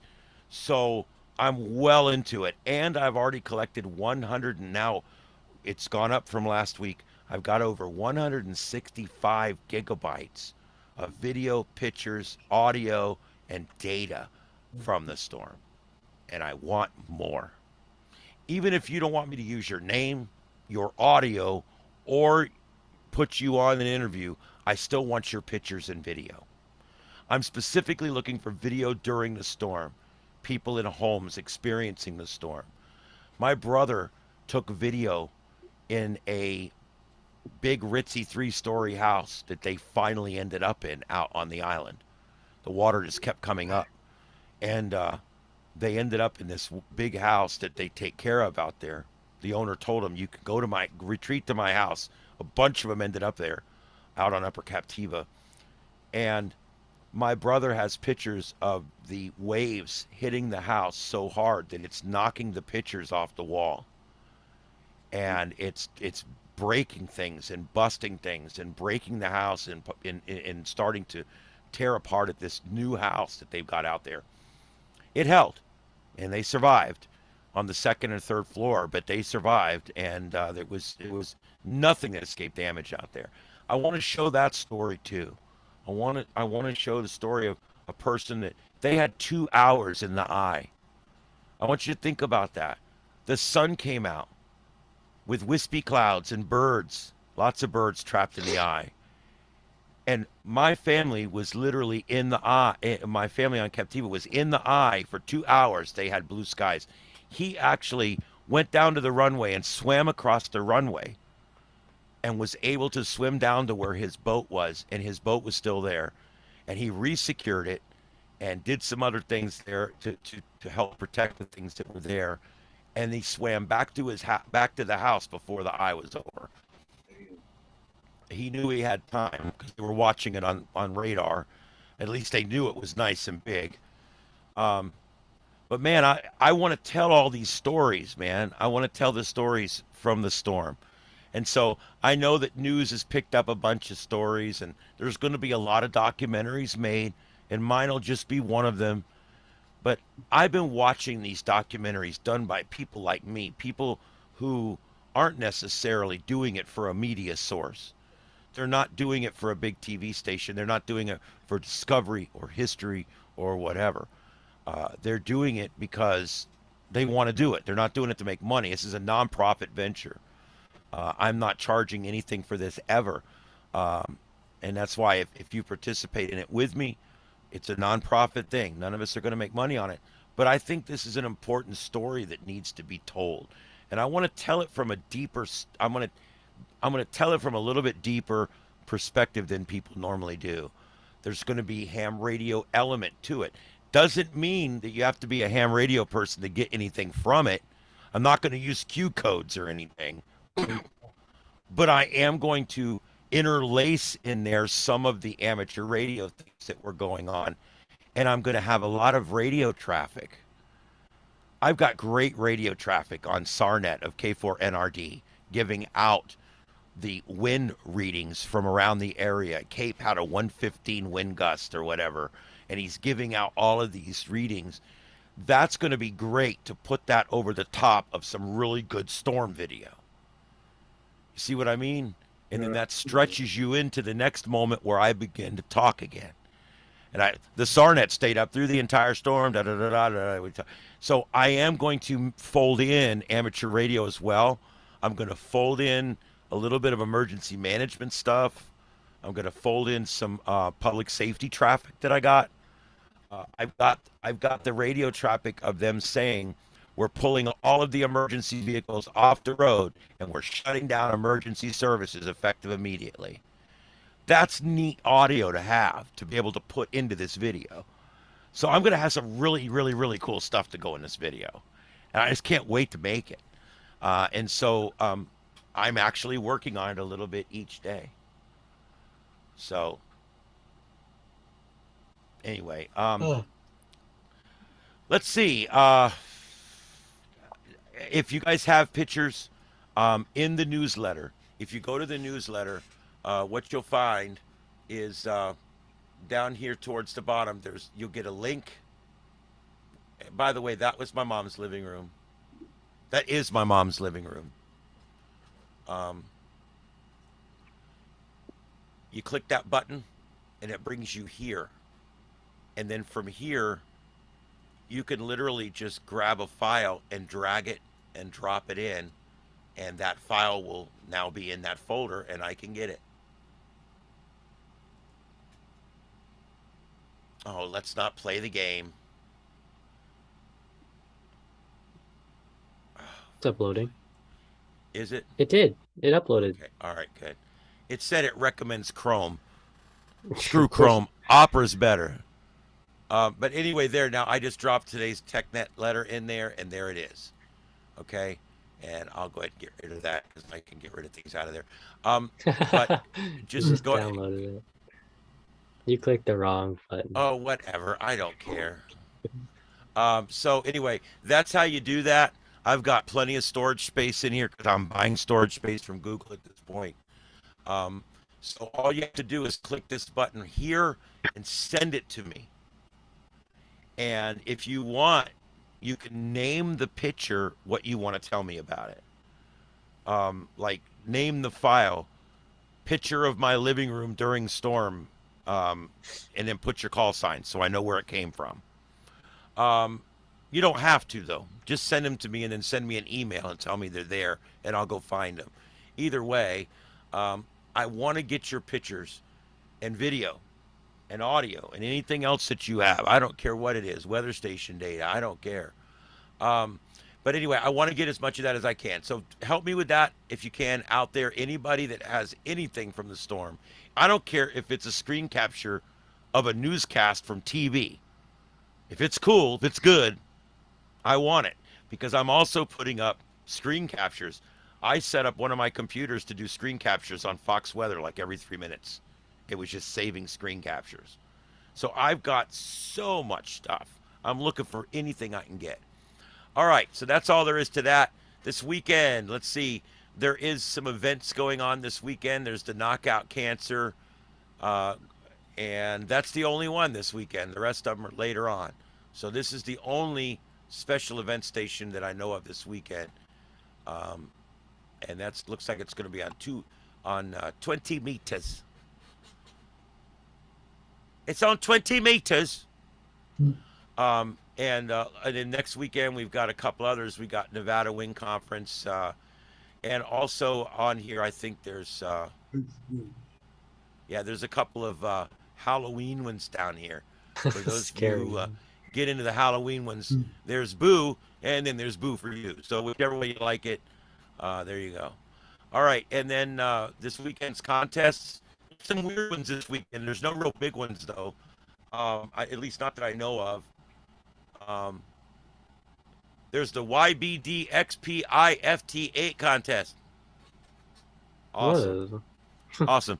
Think of a name. Okay? Thank you. And then there's the UKEIDX contest. I don't like all these stupid acronyms, but anyway, you can see what's there. Stu Perry. Here's a guy you can trust. You know what he did? He said, look, I'm not going with the acronym. Just call it the Steve Perry. Stu Perry, whatever. I don't know. Is this a big one? I don't know, Rick. Is it? I guess it's don't just a know. 4 hour. It's a 4 hour sprint. Yeah. It's a single sideband, and it's just on the three bands there. Yeah. And then there's the classic exchange. I don't do CW, therefore I can't be I a don't- silent I'm key. not familiar with that. Yeah, so there you go. And something new to try. Did this a long time ago, but I just wanted to bring it up again. If you guys are out there, you want to try something new. Yeah, we did. Hey, this it's one. my favorite radio station. Yeah, we did this one already. By the way, I've been putting out these newsletters for like a year and 2 months now. So you're going to see things again. I'm sorry, guys. There's just not that many things in the freaking universe. But this is really cool. See if you can hear the time beacon. And there's how it works. And on here, I've also got a little clock down here for you They and all that started that, you information. know, so that people could tell how the conditions were in each band. Yep, and it works. If you hear the 1 and 5 megahertz, that means 75, 80. Yep, exactly. And if you have a hard time reading this on the newsletter, you can use these links down here to get all of these things blown up to full screen for you. They're all right there. And that's really about it. I don't know what's going on with the county linked system. Nobody tells me anything. The So- 147.225 is still not linked to the internet, and they're talking about coming up with a different way to do it. So I don't know exactly all the details yet. Hey, So, Starlink that baby. yeah. All right, well there you go. That's basically what we got for the newsletter. Again, I'll open it up. Does anybody have anything out there? Well, I'll provide, because I don't want to feed the trolls too much, but I will provide a little update on the repeater stuff up here. If you want to do that. No, yeah, I'd love to. So we've had the repeater on the air for about a week now, and they've gone full force trying to jam the input and output. They've got several different transmitters with different call signs on the same frequency. My solution so far has been to just kind of let them do that, and I'm just keeping the frequency active in whatever way I can.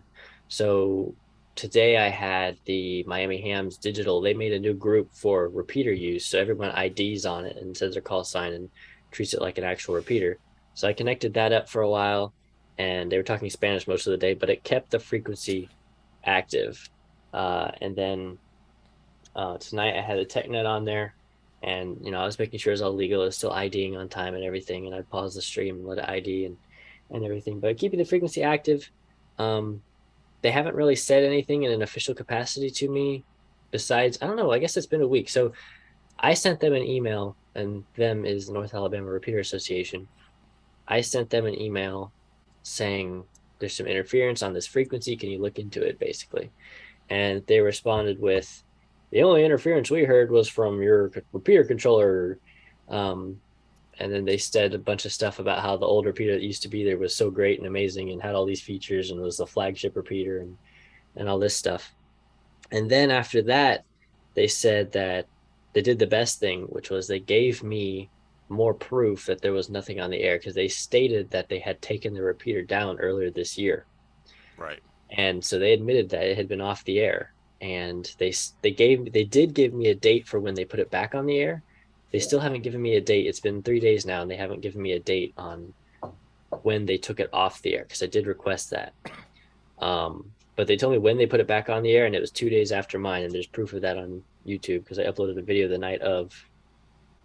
So we're good as far as proof and documentations go, but we've had some really, I think it's just one person, but they've been pretty upset about it. And you know how there's Trump derangement syndrome? Yeah. Well, we have repeater derangement syndrome going on really bad up here, or KM4OBZ derangement syndrome, because I'm living rent free in somebody's head, and Somebody needs to go get a life. so I've been doing stuff just to improve the situation here. I've just been keeping the repeater active. I've never had a continuous duty transmitter before this. I love having a continuous duty transmitter. That thing can sit there keyed down all day. And that reminds me, I have a really funny picture that I want to share on here. I built a device. So I needed to be, so from my location, because the repeater is not that high off the ground, my signal into the repeater is plenty good enough to be understood, but it's not super strong. So I built a device to aid with that. And I don't know what the word is for it. Janky engineering, sketchy engineering, or maybe it's just normal ham stuff, but I got some pictures here. I built a Baofeng radio that is set up to just key down on the repeater if I need to. So let me pull up the pictures here. Send that to myself because it was on my phone. So yeah, like I said, from my location, I can't, sometimes I can't override somebody if their signal is stronger. So I made this thing. Let me share my screen here. All right, so first of all, here is the actual repeater. It was a lot cleaner when I first put it in this room, but it's gotten a lot messier. You can see I have a server rack. I have the Hytera repeater down there, and I have the Arcom controller on top. And there's another tray down here, which did used to have the power supply in it, but I have moved it. And then I also have can I zoom in on this? Yes. A laptop under here with an RTL SDR plugged into it right there. And you can see my cans. I got a 6-can set of Bird TXRX duplexers. So it's a really nice setup. And something about this repeater, I did mention this last week, but this repeater really repeats audio very well. You almost can't even tell you're not on simplex. Could you have done this with just 2 duplexers, or is that just not sufficient? I could have, in its current form, 2 duplexers would have worked, but I'm going to send another picture of this thing, another picture to myself of the other device that I have that's going on the repeater eventually. And the 6 cans is absolutely necessary because of what other piece of equipment I have. So let me just, okay. So anyway, let me get back to the repeater here. So here's this, and I built, so this is a Baofeng UV5R that I have soldered power wires onto. I didn't have a battery eliminator, and I didn't want to wait for one to come in the mail. So I soldered power wires onto there, and I built the key down radio of shame. This thing is probably my best work yet. So the power supply running everything in here is at 14 volts. The Baofeng will fry if it goes to 14 volts, and it will not let you transmit until you go down to about 8 volts. So this is 8 diodes going backwards to step the voltage down. The only problem with that, I don't have a buck converter on hand. I need to buy 20 of those, but I didn't have them. So I used 8 diodes, and those things get hot when they start, blocking off so much voltage. So I said, all right, I'm gonna stick a computer fan on it. So they're wrapped around a computer fan. And then it also blows on the back of the radio, which has the case taken off. So this little speaker mic plug runs down to a custom interface board I made that's plugged into the laptop. So this thing can key down continuous duty. It's still keyed down even right now with the TechNet. It can run continuous duty, and so can the repeater. So what I've done is I've linked it to the Miami Hams digital Zello group that they made, and that was really nice. It kept the repeater nice and active all day. And then I've had it on the TechNet tonight. And actually, about 30 minutes ago, someone was very displeased, and they started trying to play like air raid siren noises or something. So you've got that going on. But let's see here. So those are the 3 pictures of the key down radio of shame. And then if we look at the picture of what I have coming soon, this thing here is like the coolest thing that I have right now. This is a 600 watt Henry VHF continuous duty repeater amplifier that is going to go on this soon. It's not on here now because the antenna that it's on could not handle 600 watts. So that's going to be coming soon. But here you can see a more front view of it. We got the Arcom on top. The Arcom I'm not using right now because I had it going for a day or so, just identifying every 30 seconds.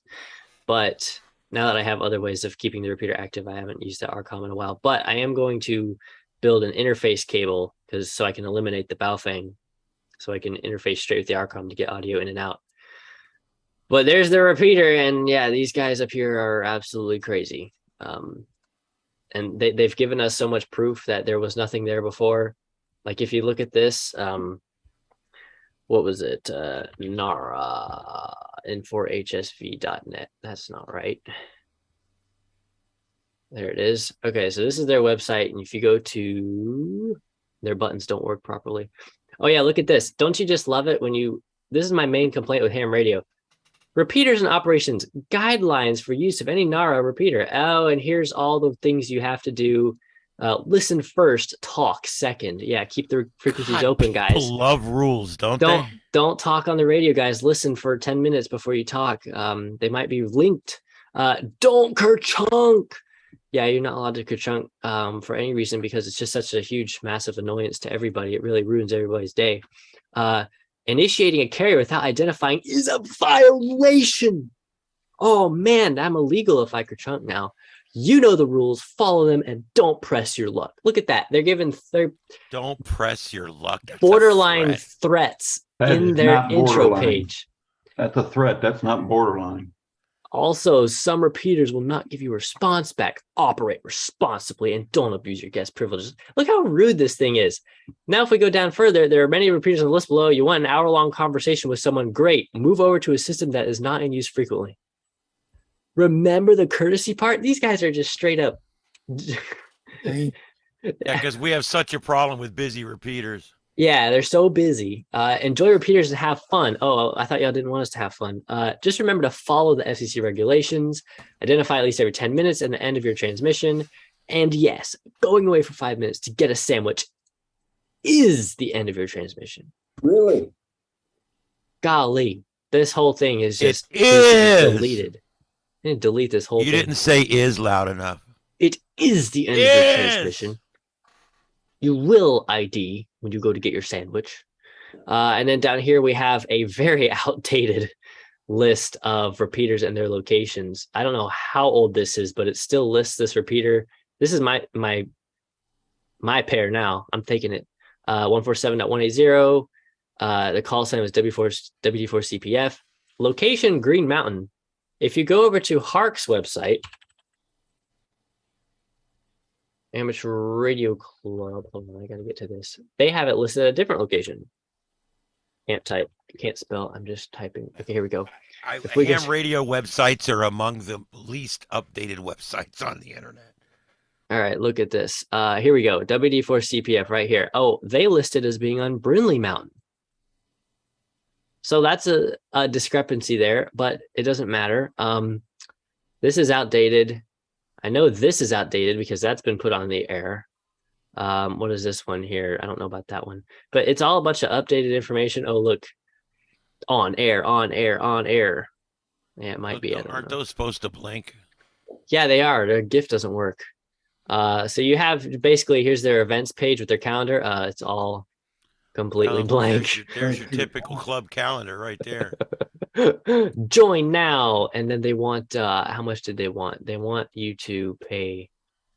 Oh, here we go. $20 for an individual to sign up to join NARA. I guess if you want to, I don't know, get your own repeater, they still won't give it to you. I don't know what the point of signing up is, but there you go.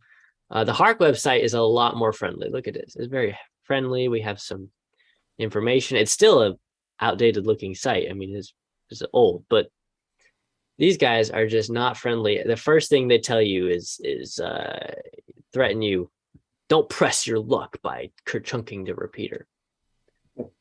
So you see why follow the FCC rules that govern your operating license.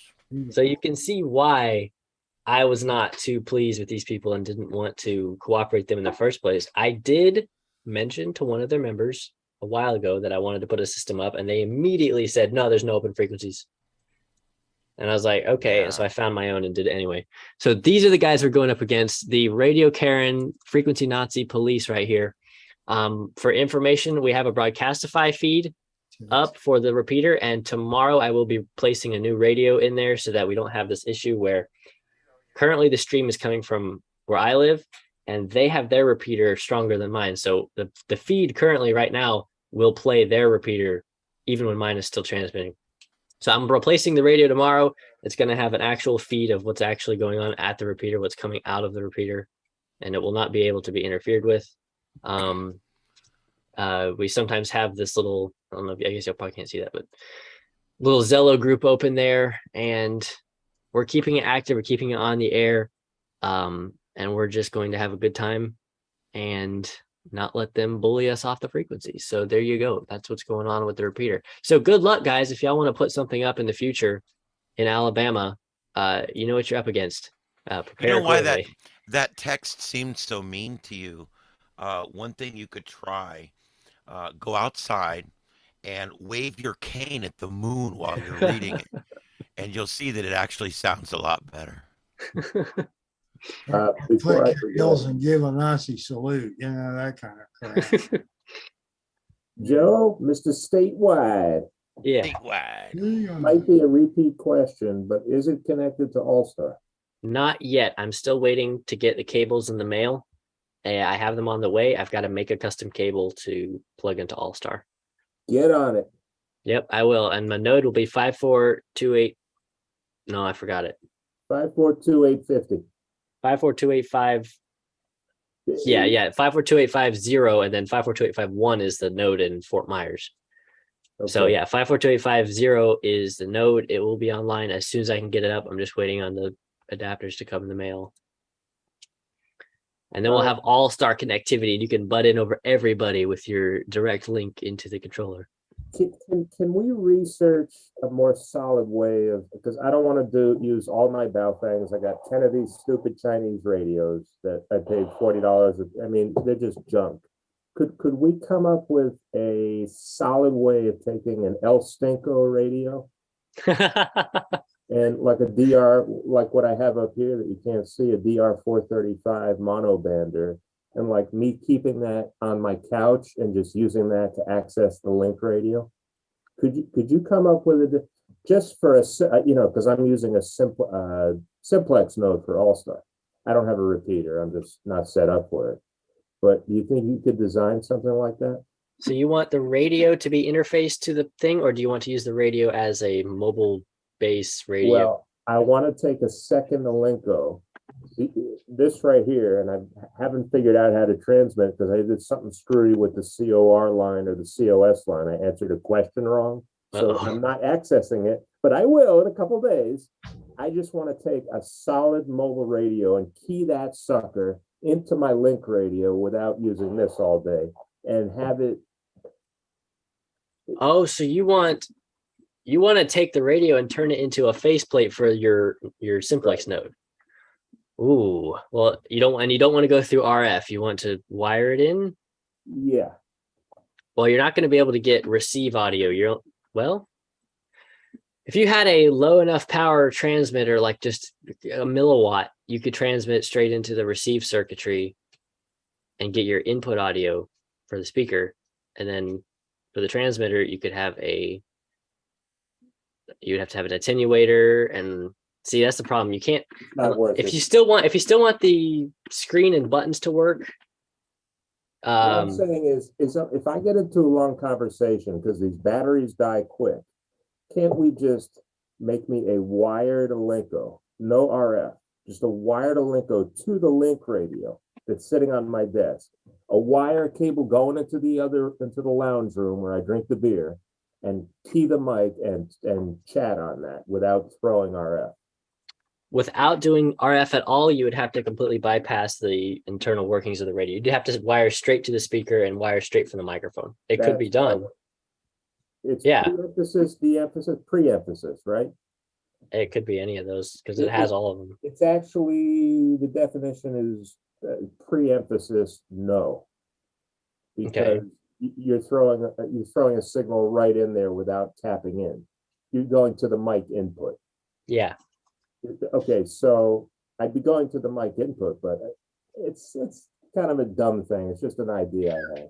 Well, what you could do, what might be a better option would be to take one of your Baofangs and remove the final amplifier and just bridge the terminal with a little piece of wire. And then you're going to still put out a couple milliwatts, but your battery will never die. It'll just, I mean, they do that for making these all-star nodes. They just remove the final and it's way better than even running on low power with the valve thing. It just, because that's what uses up all the current and drains your battery. So you could just pull the final out of one of those radios and call it a day. Yeah. It's easy. You just unsolder it. There's a guide on YouTube how to do it. It's part of an all-star node build guide, but he shows how to unsolder the final. Yeah, because the only reason I ask is I am setting off smoke detectors when I key my mic sometimes. Because of the RF? Throwing less RF in around the house, around this place. At least eliminating my transmit signal, if you will, might help. Just have, everybody, the world coming in through my all-star node, going out the antenna to me, and me keying my Alinco Monk on a mobile radio. Yep. Not the idea having a wire Alinco directly in here. I mean, but I like it though. I think that's sort of an old school idea.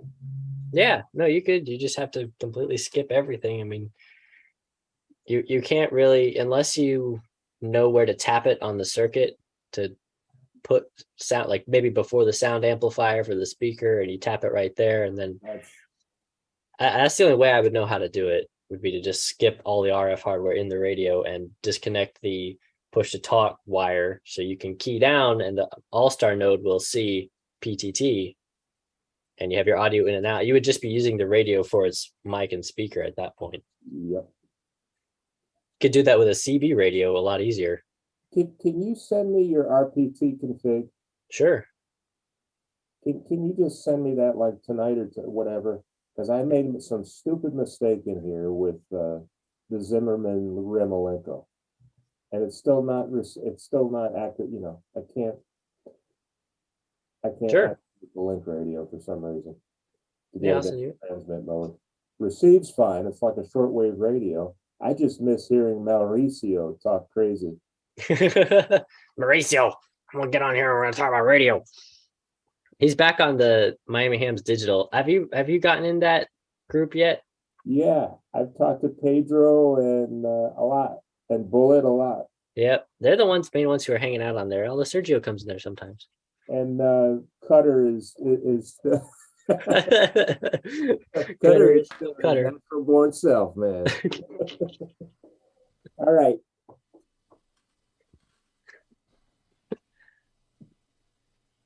All right.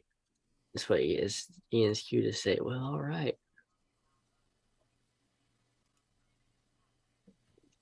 I think he went to the bathroom. All right. I was going to take a break, but it's been 2.5 hours. I'm just about done, to be honest with you. My throat's about had it. Yeah. We have anything else? I just wanted to follow to finish up with your thing there. I'm not going to go too far, but I just want to say that I'll never understand when a grown man that's 60-something years old gives someone your age a hard time and talks down to you like you're a child and tells you you're a child and you're immature and you're a child, and the whole time they're doing it, they're calling you names and being immature. I don't know. In his defense, I was not being super mature about it. I mean, I'm getting on the radio saying, "Use me, stay back, got down, break it." That's not exactly very mature, but it's not. If he comes after me with, "You're gonna get fined by the FCC," that's when, it gets serious.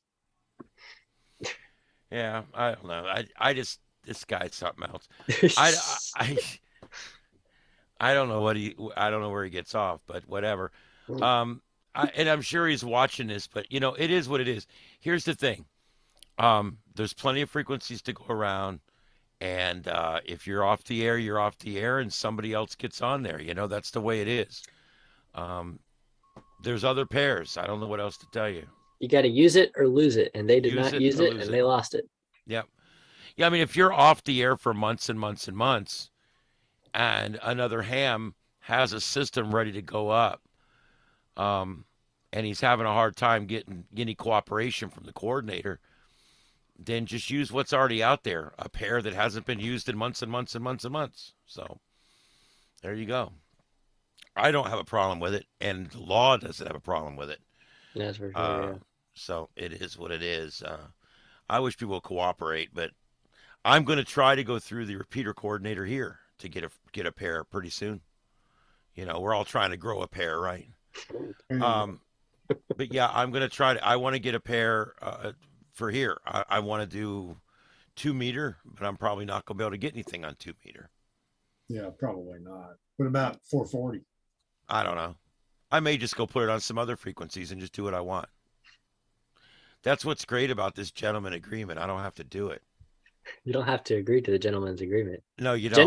Generally, the agreement is great, and it serves a really good purpose. But when people are unreasonable, when people hoard up all the frequencies and they tell you I can't coordinate any frequencies for you, I'm like, well, okay. So if the only place you can go to get frequency coordination won't work with you, and whatever, then I'll just go below the repeater frequencies while I'm still in the right band, and I'll just pick my own pair that are 6 kilohertz, 600 kilohertz, whatever apart. I'll do my own.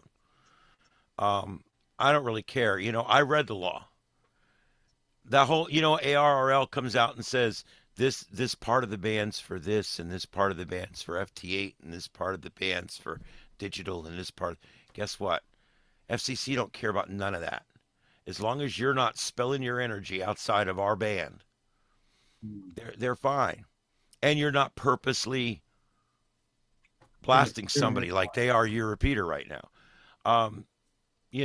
But if you look at the way it's written, they really don't care. And so I've reached a point, because I've found ham radio to be full of a lot of uncooperatives and a lot of curmudgeons. I'm going to try it the right way, and then I'm just going to ram the shit through. But if they want to play, I'll play. If they don't want to play, I'll just put up my stuff wherever I want. They better hope it's not somewhere they're already at. I don't mean to be a dick, but it's like, look, if you're not going to work with me, if we can't find a pair that I can put my repeater on. If I go up to the mountain and I go through the list of frequencies and I key up and every single one of them is completely full, every single one, then I would say, all right, well, I guess there really are no open pairs. But if I can go up there and have 10 unresponsive repeaters that the association will not let go of for however many years, then paper repeaters. This is annoying because this is such a small portion of ham radio. It's just the VHF repeater side, but it's such a big deal because that's your local communications. That's how you talk to other people in your area. On HF, it's a totally different world. You don't have issues like this most of the time. Well, I want to do something a little different. I want to put up a 2 meter, 6 meter crossband repeater. There you go. Yeah, and I want to set it up to where it's on Echolink too, and you can, dial in and see if you can hear yourself on 6. 6 opens up wide open. 2 does too, but not as often. But 6, man, sometimes it opens wide up. If we had a nice repeater with a nice, collinear or something, I don't know what we have to put up for it. I don't know. We have to figure something out. But if we had a nice tower on this thing, a nice radio, we probably could have some fun with that. I think we could have some fun with that. And it'd be good to do nets on, because you could still participate in the net if all you have is 2 meter, but yet you can also come in on 6 if you want. Most HF rigs now do 6 meters, and many of them do 6 meter FM. Yep. Yeah, and it'll be 6 meter FM. I have 2 radios here that do 6 meter FM. They don't do sideband, they just do FM, but they do 6 meters. So I'm thinking, wow, that would be cool to have a repeater that we could actually use on 6 meters. It's really not that big of an antenna. It is much bigger, but it's not unruly. 4 inches is quarter wave. Yeah, it's not unruly. You can put something like that on a car. And it's a great band because it has magic band properties. Sometimes it has HF properties, and it usually has a lot of the good stuff you get with VHF. So it's a neat band. I love Six. Man, Yeah. And Magic Band season, gosh. I didn't get to do Magic Band season this year, but last year I did the end of Magic Band season with my Six, and it was with my beam, and it was fun. So That's one of the things I want to do here before long is build a 6 meter antenna, uh, which would be for FM, be tuned to the upper part of the band. and you probably run it vertical. Yeah, run it vertical. And we could try a 6 meter simplex net and see how that does. Just experiment on that. Well, see, I can do a crossband repeater, meaning that it's not a repeater on either side. Basically, it just rebroadcasts it both ways. Yeah. So anything on the 2 would be on the 6, and vice versa. Yeah.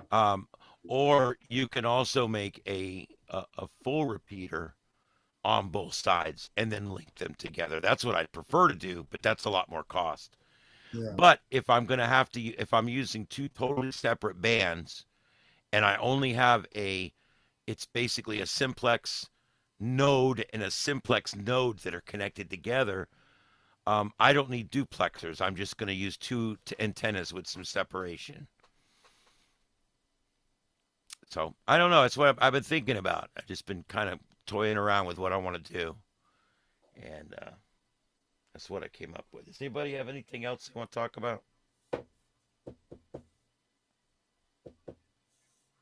I'm going to fix my aircraft antenna. So what did you say this is just a tech thing. What did you say the COR was? The thing that Carrier operated switch. Right. And it tells the radio it's about to get a signal? No, it tells any portion of the radio that needs to know when it's receiving if it has a signal. So if you need to turn on an LED or something, that's where it gets it from. The switch goes high or it goes low. I think most of them go high, like plus 5 volts while the radio is receiving. And core line? Core, I think, is carrier operated relay. I think it's pretty much the same thing. Yeah, basically the same thing.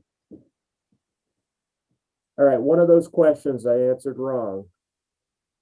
And there should be like I read this PDF, the ham VoIP stuff. There should be like a tutorial on this. Yeah. It really gets people's brains clicking because it took me, I feel like a high school student attempting to be a surgeon. It's kind of similar. Yeah. Somebody's about to get a call or a text. You got your phone sitting next to the microphone. I mean, it's only the 4 of us that have their mics enabled, so it can't be me, can't be you, Ian. So it must be. Yeah, my phone's right here, but I don't think it's. It must be Mr. 2112 or Rick. It would have to be one or the other. You know what happened today? What's I was that? cleaning up my files, and I came across my Rush 2112 album that I replaced.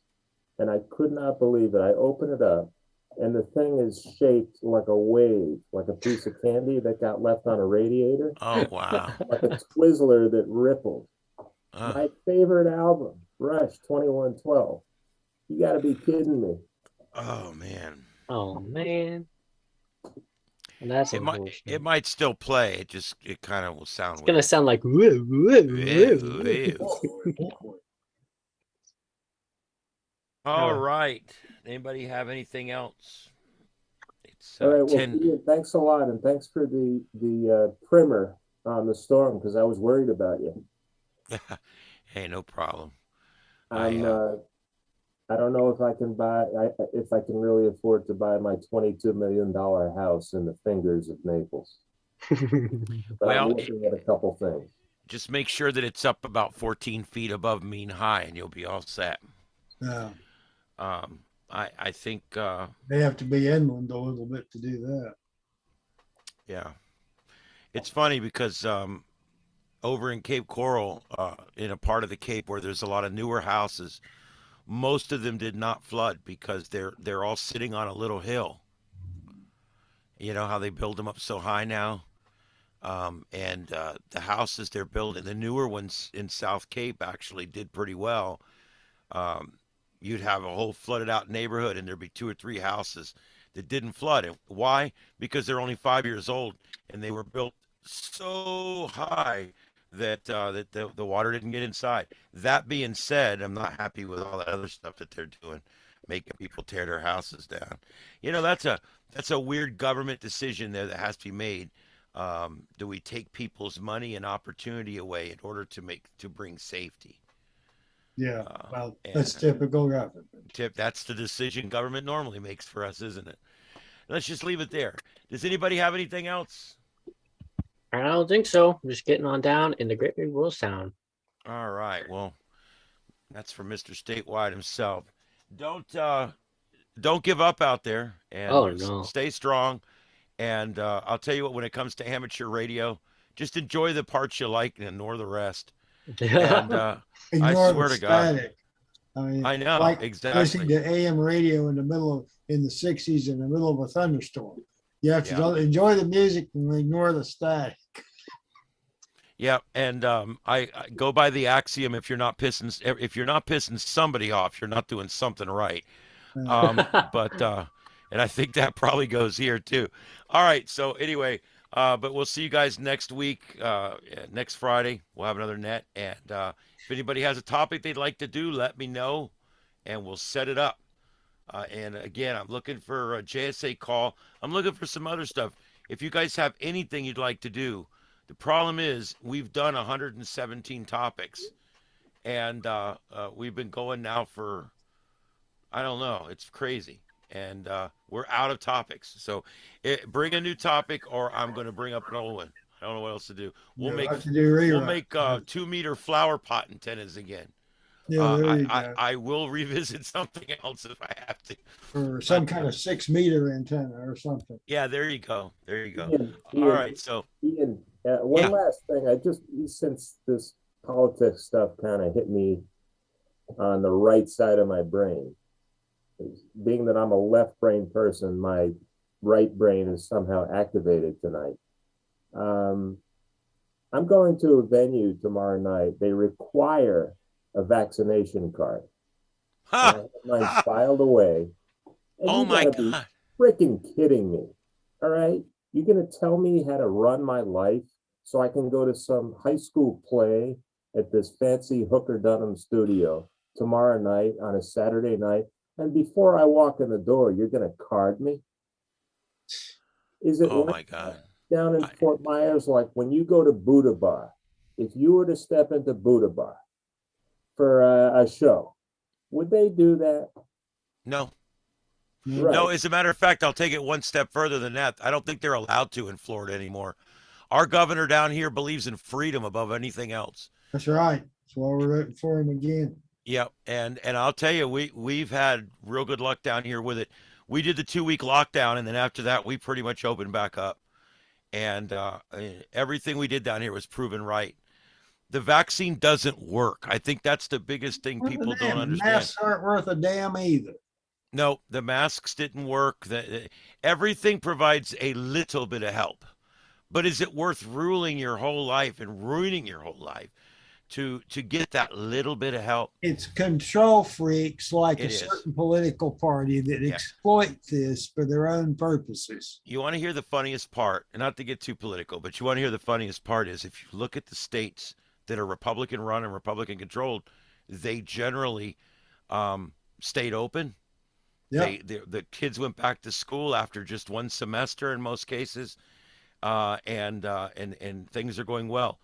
If you look at the very blue states, they're all still doing the vaccine passports and the masks mandates and all this kind of stuff. While the governor goes to the French Laundry. Yeah, there you go. But while all that's going on, we look at the COVID numbers, and Florida's COVID numbers was exactly on par with everybody else's. Right. So even though we stayed open, we still had the same percentage of people getting the COVID every month. And if you take seasonal ups and downs and you average them out, we did just as good as New York. And New York was locked down for 2 freaking years. Their So politicians need to be checked for rabies. I know it was all just a big power trip. Truth is, and it really surprises. I don't know what state you're in, but it really surprises me that that there's places still doing that now. Oh, of course. I don't know. That seems crazy to me. Well, No, in Florida, as a matter of fact, in Florida, our governor has passed laws to prevent things like that. At one point, we thought that we were going to have a vaccine to work at my job because we had over 100 employees. We had a big TV studio and over 100 employees. That mandate would have affected us. Our governor kiboshed that. We never had a vaccine mandate in Florida. Never. We've never had passports. We've never had any of that. And all the mandates for masks and things like that were all local mandates. They were not state mandates. So, yeah, I feel fortunate to live in Florida. I really do. And since we're fighting we're fighting the current civil war with U-Hauls, and Florida's winning. We welcome you. Come on down. We'll get you a place. We have no income. We'll get you one above sea level too. That's right. Well, yeah. I tell everybody, move here. Move. This is a civil war right now. A civil war is happening right now. But we're not fighting it with guns because it's our neighbors we will be fighting. Literally our neighbors. So how's it being fought? It's being fought with U-Hauls. People that think that abortion should be rare and specific and hardly used, move to this state. And people that believe they should have abortion kiosks in the malls, move to this state. Yeah. Okay? That's how you solve it. We're not going to solve this by coming out with a nationwide policy. Yeah. We're going to solve this by keeping the states' rights in place, which is what the Civil War was fought over. Yeah. It's why the South succeeded, was because they took the rights away from the states to set their own destiny. Now, everybody just has to move to a state where you agree with the politics in that state. That's why things are going. We got a great governor right now. Texas has a great governor right now. And both those states are thriving. Did you know right now, if you call up and tell them you live in Fresno and you're wanting to go to Miami, Florida with a U-Haul, how much would it cost? It's $8,000. Yeah. Now, if you call and say I'm in Miami and I'm going to Fresno, they'll probably give the damn thing to you and ask you if you're crazy. Yeah, because there's nobody going from Florida or Texas into Miami, into California. They're not moving in that direction. And so the places like U-Haul and rental car companies even are having a real hard time keeping assets where they're supposed to be because of the people that are moving. We picked up a congressional seat, and so did Texas, and New York and California, I believe, each lost a congressional seat. That's huge. That is huge. And so what it shows you is people are deciding what kind of life they want to live, and they're going to move to that state where that life is. And that's what the United States was originally founded to be. A collection of states that are all doing their own thing on their own destiny, on their own path, but yet they're all part of this protection that we call the United States of America. That's how it's supposed to be. This federal control and these God blessed executive orders. I'm so sick of it. Well, that's what happens when you put a dictator in the White House. Yeah, well, executive orders, I mean, it's basically what it is. But anyway, I hope that answered your question. I would like to think that I haven't heard anything. When's the last time you wore a mask, Rick?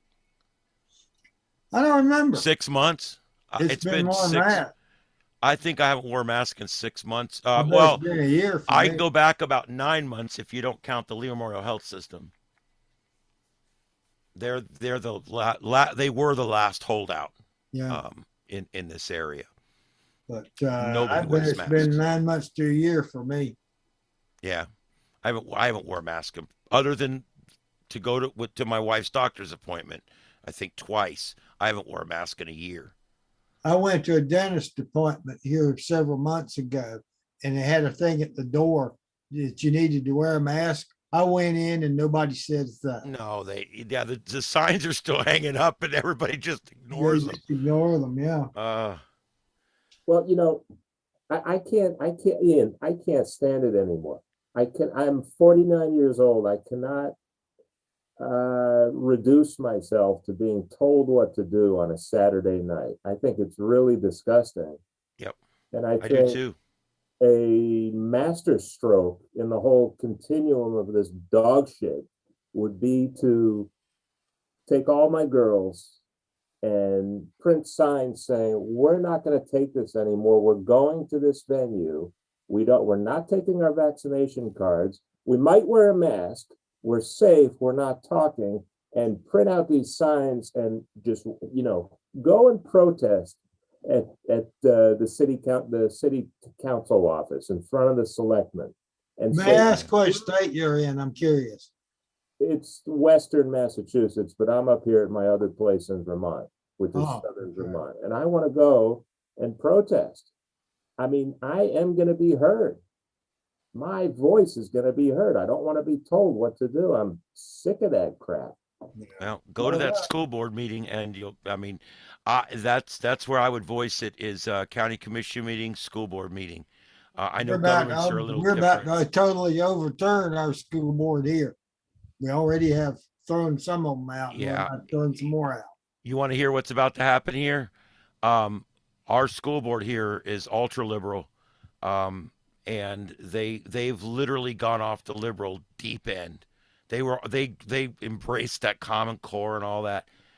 And we got rid of the Common Core. We did that, but we decided we got to do more. So what's happened is a bunch of conservatives or deep red conservatives are running for school board, and they're all winning. And they're winning. We're gonna get an entirely new school board that has an entirely different ideology. Yeah, well, it's going to be culture shock.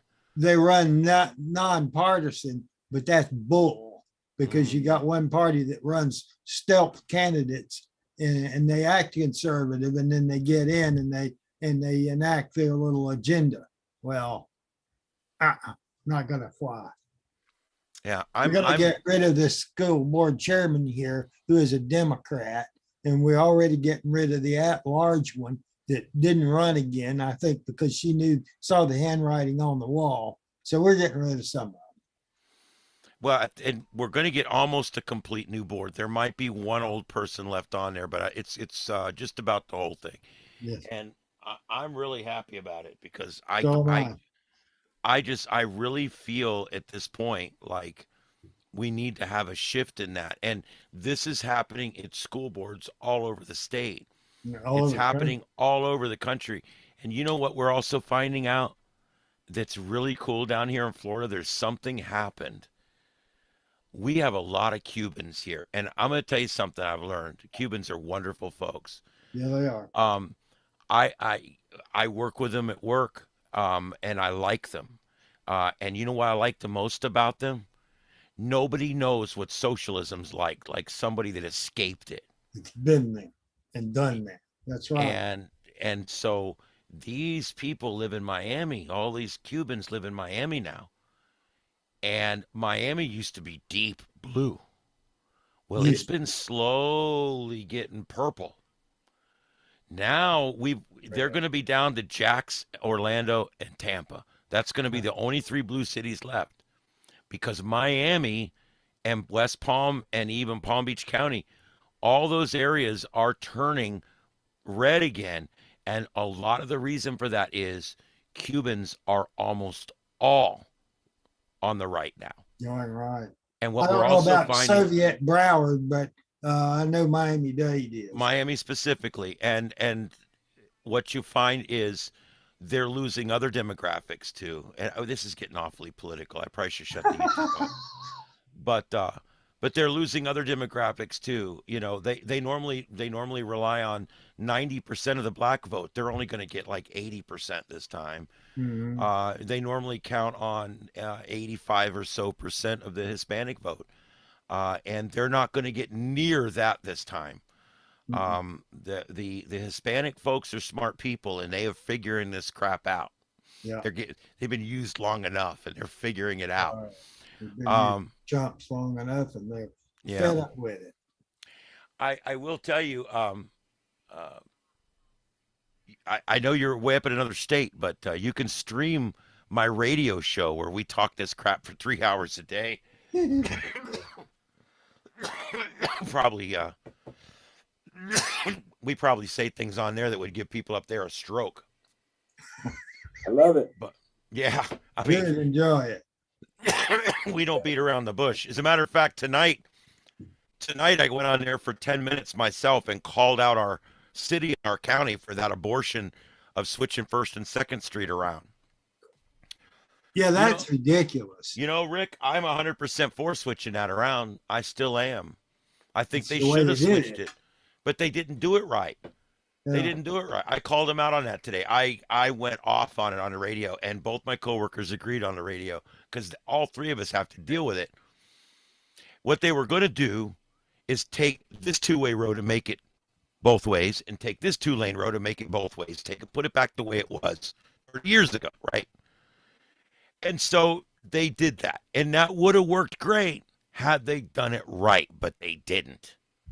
They did it all woke.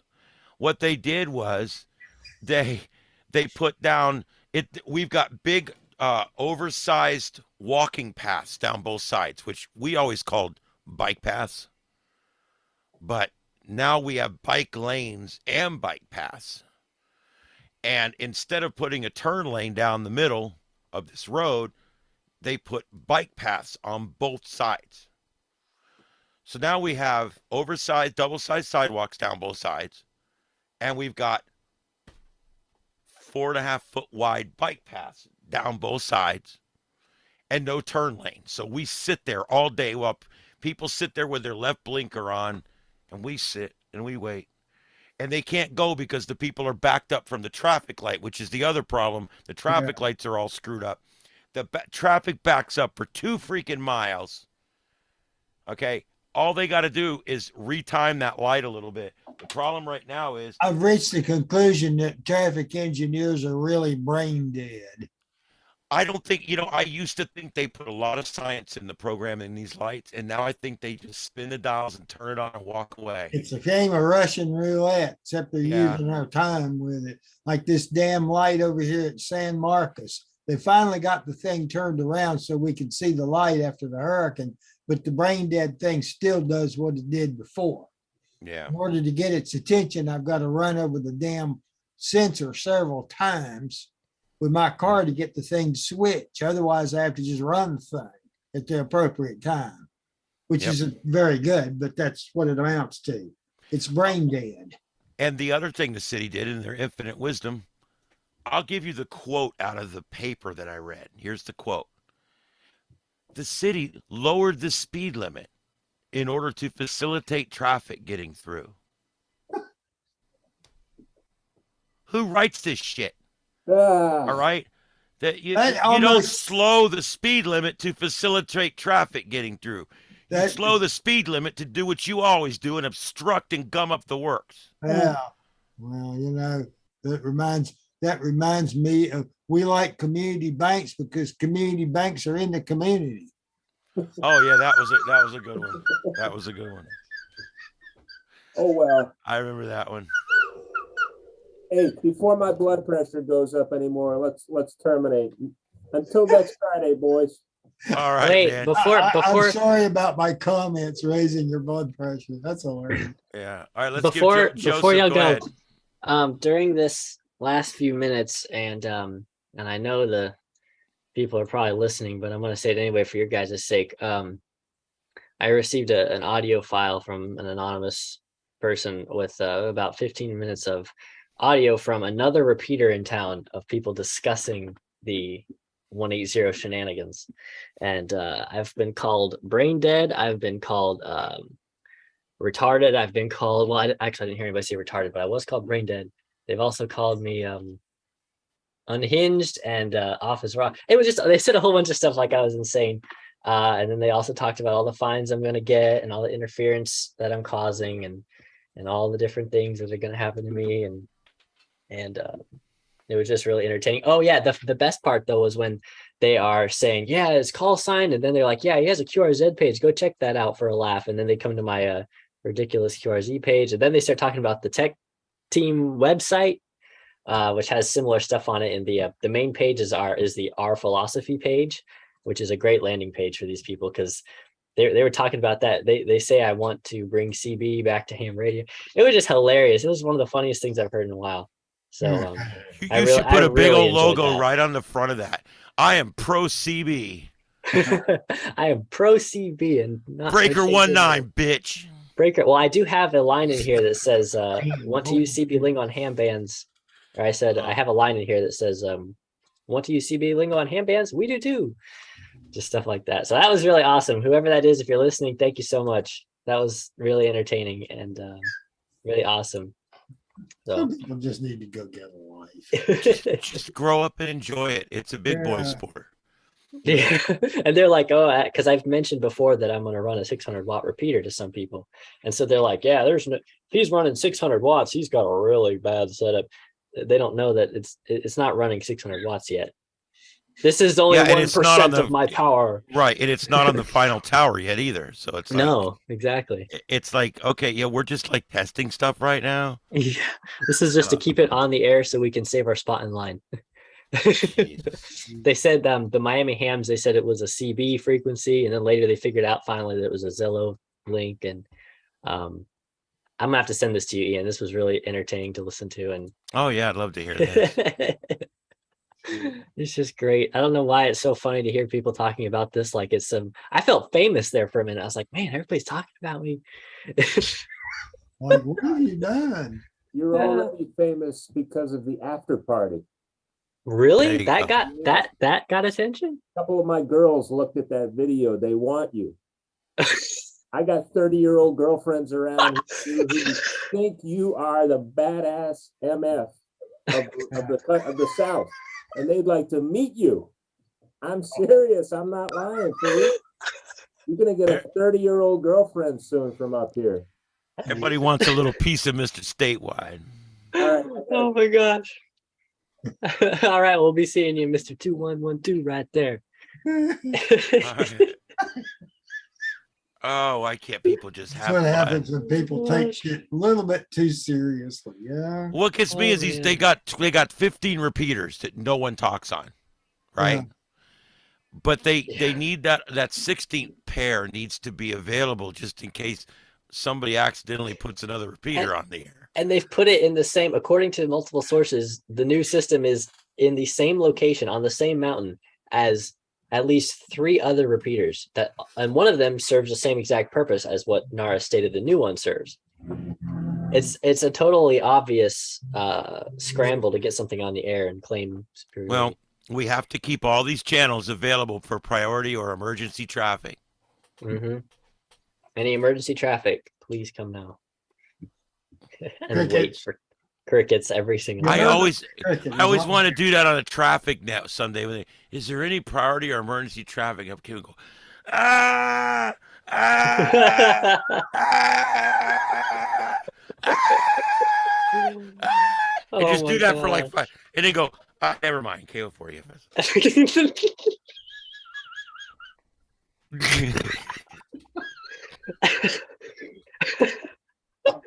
Just be like, oh, never mind.